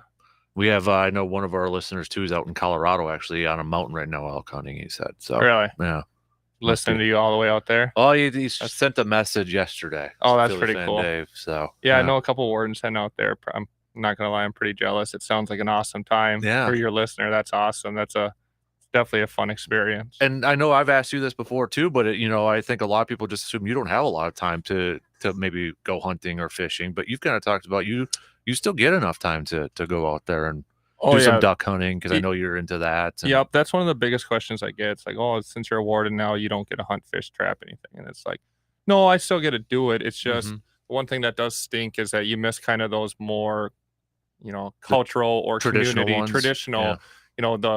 The deer camp. I'm not going to be sitting at breakfast on Saturday morning because I'm going to be out working, patrolling, and doing that, and even Friday night, the night before.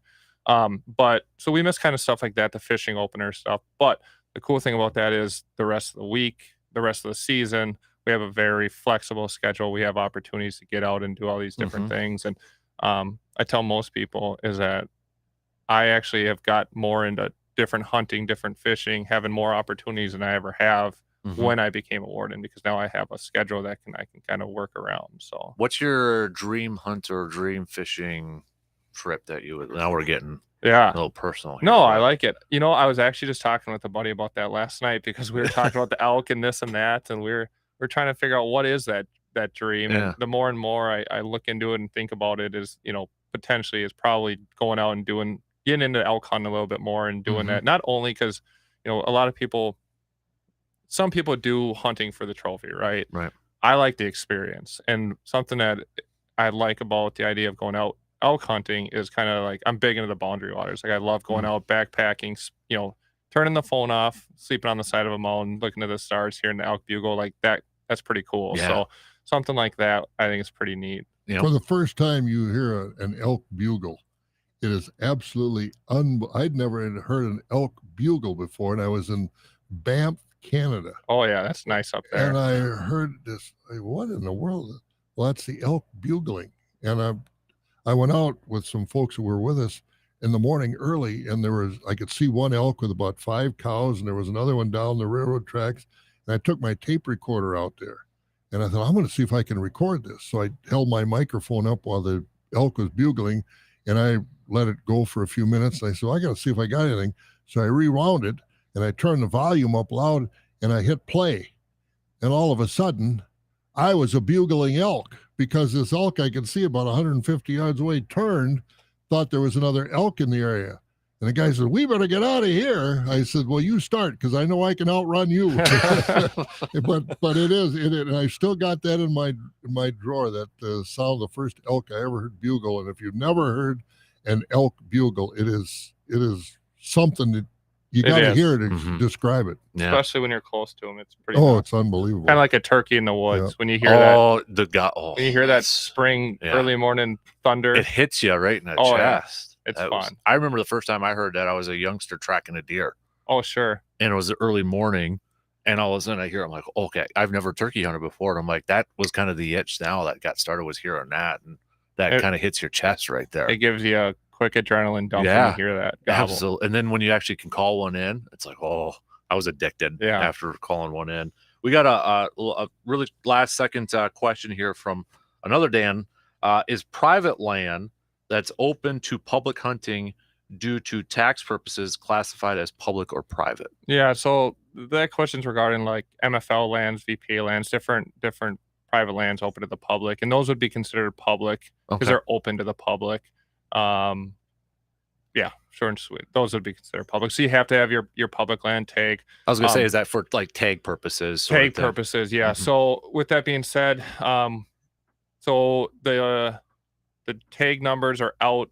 The CDACs have made the recommendation how many deer should be harvested in each county. So what a lot of people do is they buy their licenses prior to the season, like May, June, July, but they can't select their doe tags or doe harvest authorizations. Or actually, they're considered antlerless deer harvest authorizations. It's a mouthful. But I would encourage everyone to not only make sure you get your license, but make sure you go and pick your doe tags if you haven't. And then make sure you think about where you're going to be hunting, not only for archery, but for gun.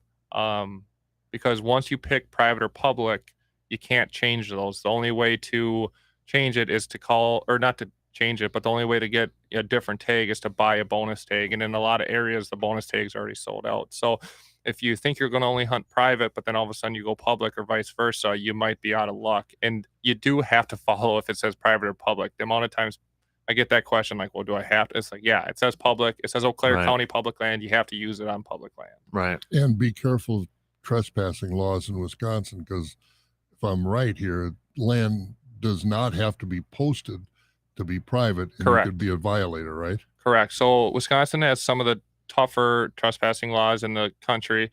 And when I say tougher, I just mean like strict, like black and white.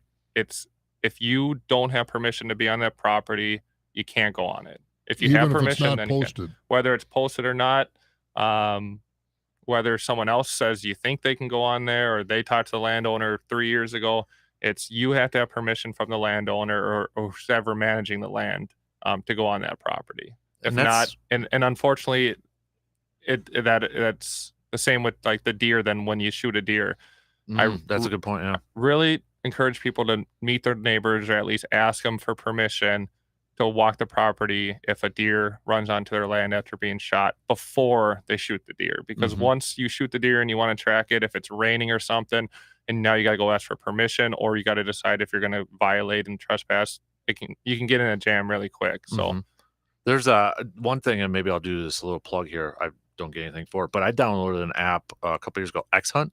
I don't know if you're Onyx Hunt. Onyx Hunt, yeah. Where it shows the property lines and there's like a GPS thing. I love it. I use that thing all the time. I know. I don't get paid for it either. Maybe we should, but I'm kidding. But we worked hard to get that in our department. The wardens use it because everyone's using it.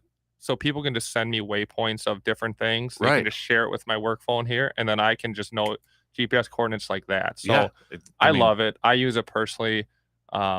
I mean, it's like you can go in the city of Eau Claire if you want to see. And it shows their tax information. So if you need to try to find who the landowner is, you can at least, unless it's a P.O. box or an LLC, you can go to that tax address and at least start there and see if you can get permission to walk the property. Like that's kind of, I got markers on mine over there. So I love it. I mean, it's like, okay, especially if there is, back in the day, you used to have fences. How close am I getting to the border the there property too? line, or this row of pines is the property line. It's like, wow, is it right? The Onyx helps. So besides Onyx maps, if people don't want to pay, because it is a pay for service. There's like every county has called a GIS map, like Eau Claire XGIS. Chippewa has it. Clark has it. Those are the tax records, and I use the tailored one quite a bit back in the day. It's interactive. You can utilize that. That's free.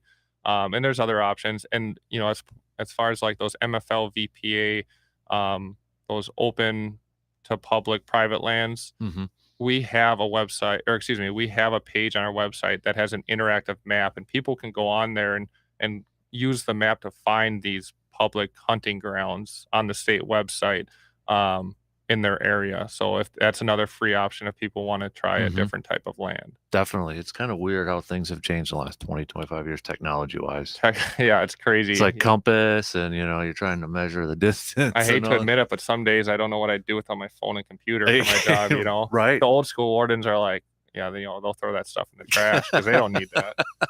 Well, Jake, I know we might have kept you a little long here. It's almost an hour, but we appreciate it. So we're going to do this a little bit more often. We might have to do another get together for the deer season too, like we did last year. Yeah, we're kind of working on that. So that was fun last year, and I appreciate you guys having me in. Absolutely. Now that you know Bob's a violator, can you go cuff him or something like that? I'll go get him some of my regulations.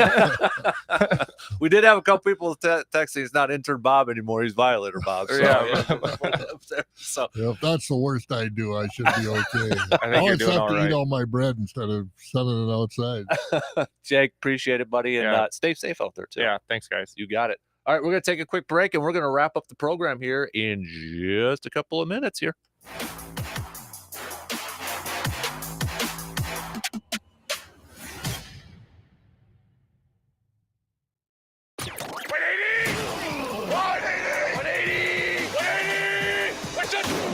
The Dan Kasper Show will be right back.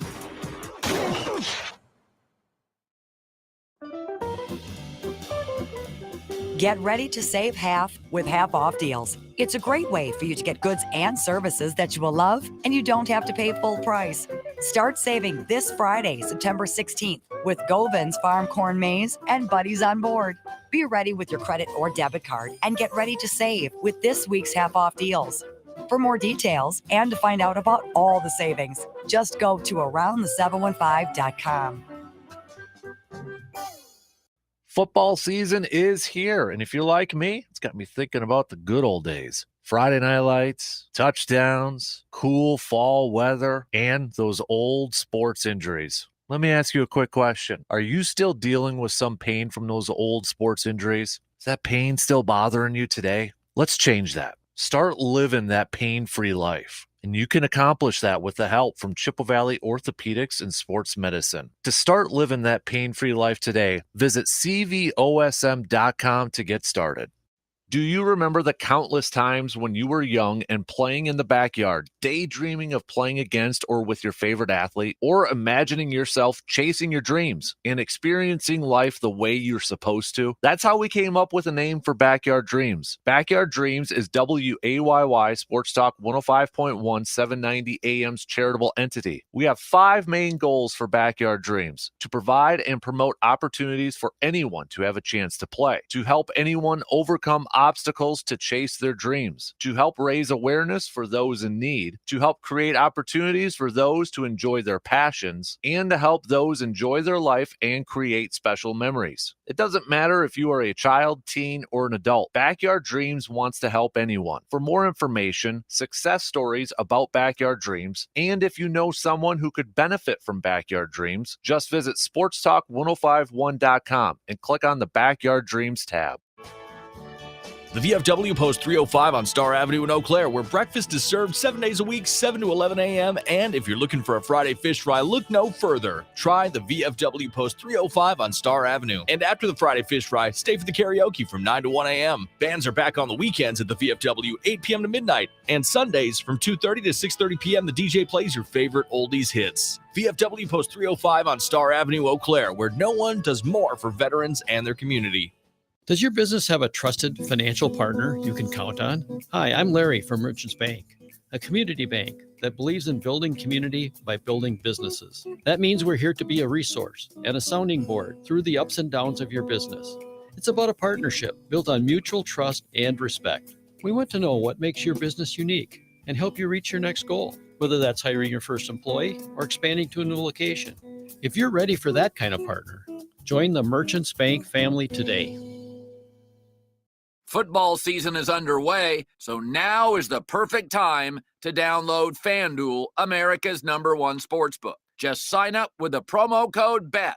The app is safe, secure, and easy to use, so sign up today with the promo code BET for your no-sweat first bet. 21 plus in select states. First online real money wager only. Refund issued as non-withdrawable free bets that expires in 14 days. Restrictions apply. See terms at sportsbook.fanduel.com. Gambling problem? Call 1-800-GAMBLER or visit fanduel.com/RG in Colorado, Iowa, Michigan, New Jersey, Pennsylvania, Illinois, Virginia. 1-800-NEXT-STEP or text NEXT-STEP to 53342 in Arizona. 1-888-789-7777 or visit ccpg.org/chat in Connecticut. 1-800-9-WITH-IT in Indiana. 1-800-522-4700 or visit ksgamblinghelp.com in Kansas. 1-877-770-STOP in Louisiana, 1-877-8-HOPE-NY or text HOPE-NY 467-369 in New York. Tennessee Redline, 1-800-889-9789 in Tennessee, 1-800-522-4700 in Wyoming, or visit 1-800-GAMBLER.net in West Virginia.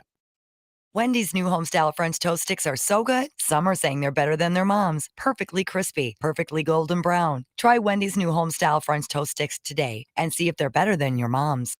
There's still time for business owners to claim their federal aid under the Employee Retention Tax Credit Program. Cash refunds of up to $26,000 per employee are available for employers who continue to pay their employees during the COVID epidemic. You can claim the credit even if you received a PPP loan. The licensed CPAs and tax professionals at Ferguson, Timar & Associates have been serving business owners across the country for over 15 years. Our tax credit specialists are available now at 833-ERC-FILE. That's 833-ERC-FILE. If you were to listen to Dan Kasper nonstop around the clock for a solid month, you'd become the king of all sports fans, desired by beautiful women, and rich beyond your dreams. I think. Try it and let's see. The Dan Kasper Show.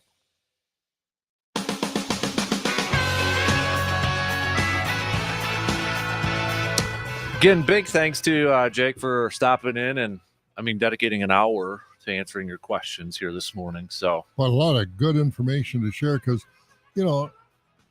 people are basically good, and you get hunting, you get excited, you make innocent mistakes, and Jake is the human side of the DNR. Like you said, no, we're not going to write him up for helping a kid land a fish or do something like that. And, but it's a good question because they're all good questions, yeah. Like But 10 the years ago, I answers, might have yeah. thought, no, you need a license, exactly. and, that's that sort of stuff. So hopefully everybody else likes it too. So Good stuff. really quick, because we only got about 6 minutes, but it did just come across a few minutes ago. Roger Federer officially retiring from tennis. I'm not surprised. Yeah, one of the best of all, maybe for a lot of people, best men's tennis player of all time. He's right there. He's probably one or two, something like that. I don't know. Rafi Nadal. Yeah, he's right there. What do you make of Brett Favre down in Mississippi?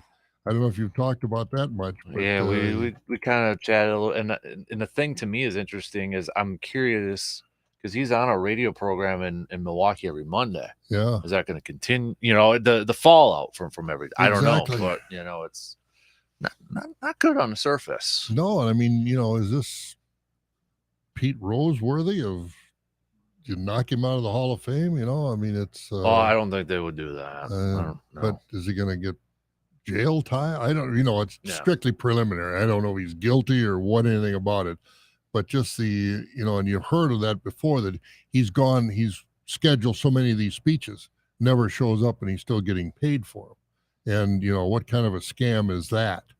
How serious is this? I don't know, but it's really getting traction in the national media now. Yeah, it definitely is. So, and I don't think it's the end. We'll probably hear more. I think we will too. Kind of coming out there. So, but yeah, it'll be interesting to kind of see the fallout here a little bit.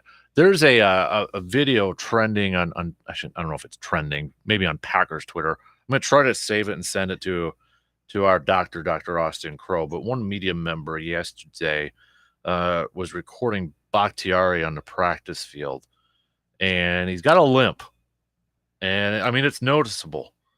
Don't know if that's necessarily people are like overreacting from video sort of thing. Some people are saying, well, it's the other knee, is he overcompensating? I'm going to send it to Dr. Crow and get the official answer on that thing right there. Whatever it is, I hope he can come back because they need him on the offensive line. We have another program. We can answer your hunting questions and then an ACL question in the same show. Yeah, there you go. We got Doesn't the happen peeps very right often. there. We got the peeps right there. I'm going to work on it right here for y'all.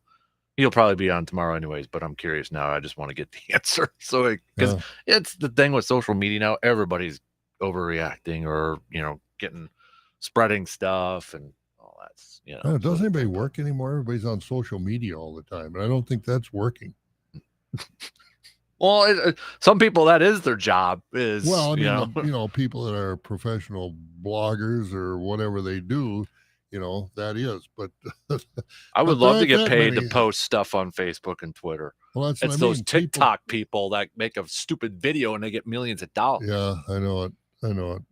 Social media. That stuff, it's like, what the? The thing is, I left home this morning. I forgot my phone, and here I've been here for 3 hours. And you just thought of it? And the world hasn't changed for me.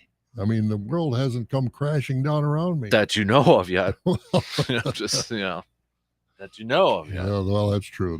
I haven't checked it when I go pick it up later on. Oh, man. But we did have a couple people on volunteer that they would take care of your deer in your yard and whatever. So good. Come and get them. Just don't leave the gut piles. Well, I mean, yeah. Yeah. But I mean, it's serious is the right word, but there are just a lot of deer in this town. I was telling in most towns running around. I was talking to Jake off air a little bit because he asked how my season went last year, and because it's Taylor County or around us. Well, Taylor County for the first year they banned baiting, so a lot of people in that around us did that, and I don't know if it was effect from that, but it was one of the quietest. Because we always, when it's the opening day of rifle season, it's like, all right, when do you hear the first shot? It's like 5:30 in the morning when it's still done. I didn't hear mine till like 9 a.m. Yeah. And I mean, they're there because I was just cruising around Miller Dam, took the kid fishing a few weeks ago, going on M, And I kid you not, we probably counted over 50 deer in the field. It's just, are you putting the work in to go get them? Or were you too reliant on throwing something out there and come here? Yeah, and that's the thing, people deer hunt the 9 days of deer hunting. If you get one, you're lucky. The people that work hard all year long that, live on the land or know that land and watch what their patterns are as far as when they move, where they bed, where they eat, and all that sort of stuff. Those are the people that deserve the deer. They work hard at it. But for the average hunter that goes up on Thursday with the ATV and a trailer on the back and, hunts all weekend, and if you get one, fine. Yeah. Oh, I know the land. Yeah, you know the land, but you don't know the deer. The deer, the patterns change. The land changes over years. And so those that work really hard and know where the deer are and why they're there and what the weather conditions mean as far as deer movement, those are the real hunters. And I certainly don't put myself in that category because I don't. But it, you're lucky if you get a nice buck and you just show up for the hunt and then go home and the next weekend. Unless it's with your truck. Well, yeah, I almost had. I was going to say with my convertible. Car, so. Would you have gotten that mounted if it, if you were good and safe and all that? It wasn't that big. I mean, It was like a 6-pointer. What if it was? I don't know. Yeah. I'd have been tempted. Yeah, I would. Yeah, well, yeah, I got it. Loins didn't go 20. Don't ask me how. I got it.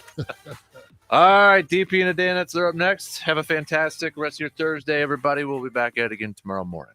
You're listening to the Dan Patrick Show on WAYY Eau Claire, W286CK Eau Claire, Sports Talk 105.1. You're out, you're about, but you want your Dan Patrick. Well, good news, he goes everywhere with you. If you missed the show, you can podcast it. If you want to see the show, just go to Peacock and we stream it live every weekday. Watch past episodes too. The Dan Patrick Show, available anywhere you are, any way you want it.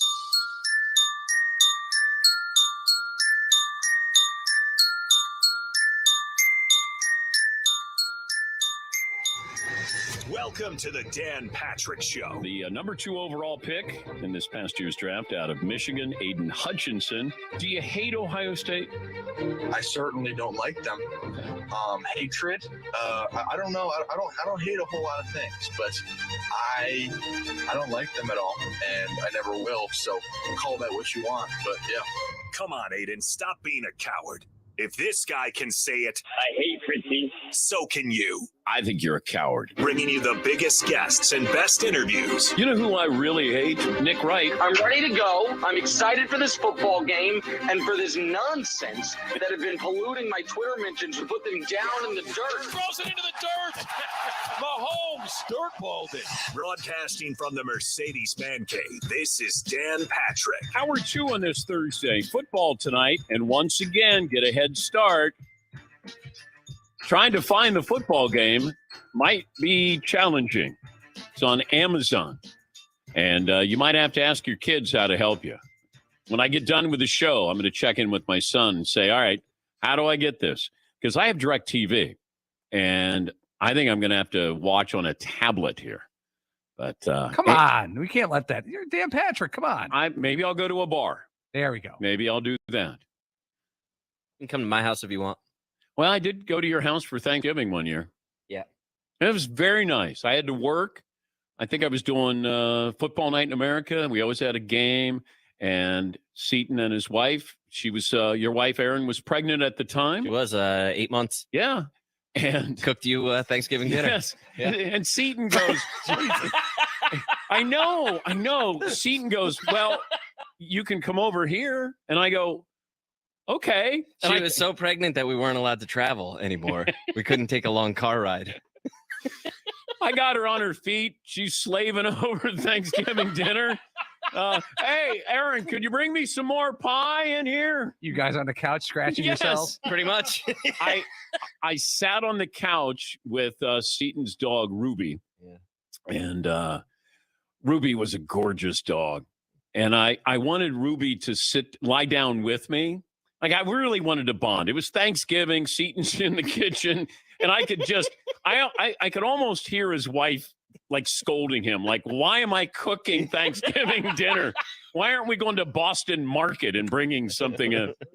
Oh, and I'm like, oh, they got their dog here, Ruby. What a gorgeous dog.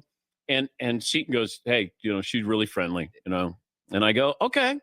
And she was looking into the kitchen where Seton and his wife were, and she was staring in there, and she was up on her back legs.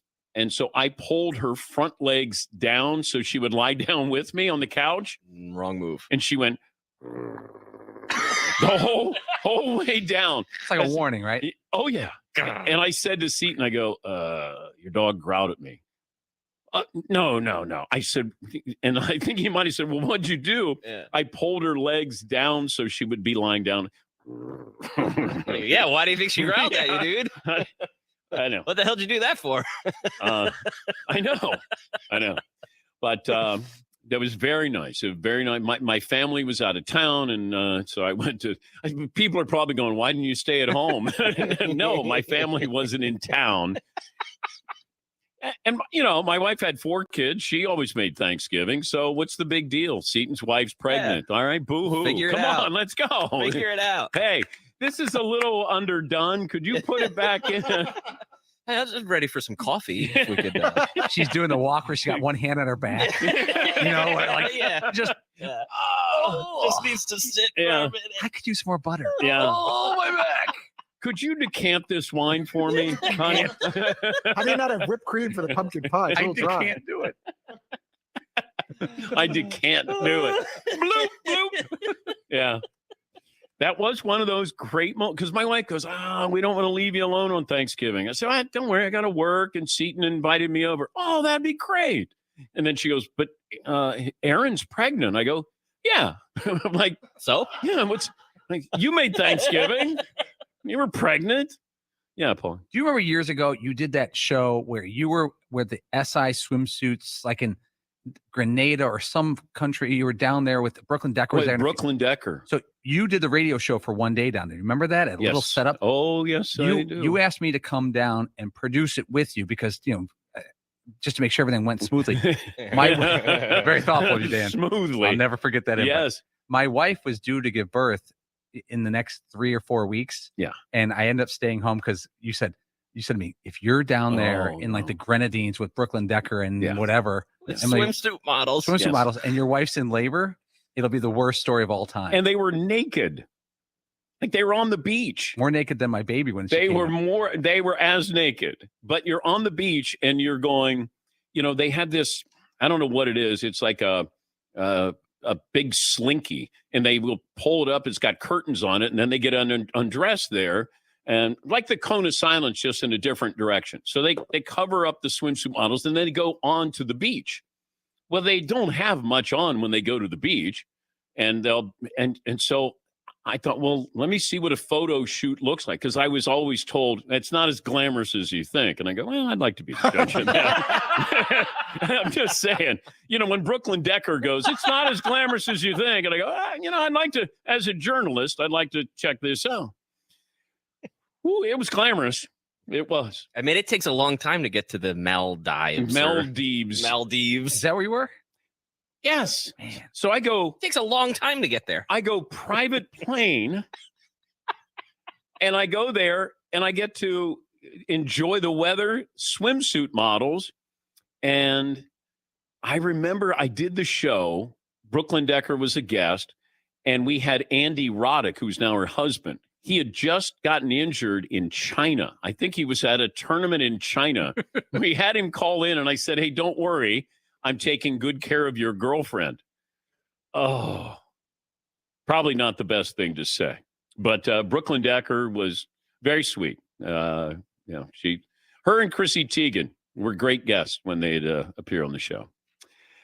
All righty. Here comes the history, the tradition, the spectacle, the excitement, the passion, the drama, the fight.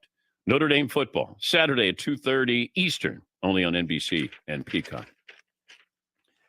I don't know if Notre Dame, the way they're playing, that it's worthy of saying it that way, because it almost feels like it's, here comes the history, the tradition, the spectacle, It should be, here comes the history and the tradition, the spectacle and the excitement. It's Notre Dame football.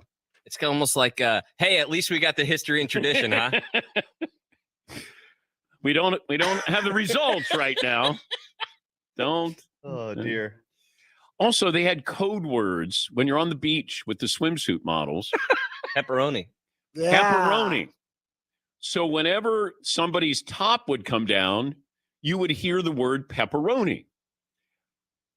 I thought something completely different. What a pizza's here. I thought, thanks, son. That's why your head would snap up and you would immediately look in that direction when they said pepperoni, like pizza? Yeah. What? Let me see that pizza. But there was somebody who was there. They had somebody, their job was a breast wrangler, an official job. And I went, how do you apply for that? And that guy was the breast in the business. Whoa. And you never see that on LinkedIn or on Indeed. No, you don't. And I'm looking. Yeah. But whenever somebody's top would come down, that you would have somebody who would yell out pepperoni. And I thought it was awesome. The good old days. There are people who actually went through high school and stuff like that and found themselves doing that as a job. Yeah. Yeah. Like I graduated. I went to Wharton School of Business, and my job now is to yell out pepperoni. Thursday night football. Hey, get ready for some football tonight. I got some numbers. DraftKings sent me some numbers here. Chargers are 4-point underdogs tonight. Let's see. Over under. Who throws for more yards tonight? Patrick Mahomes or Justin Herbert? Anybody think Justin Herbert?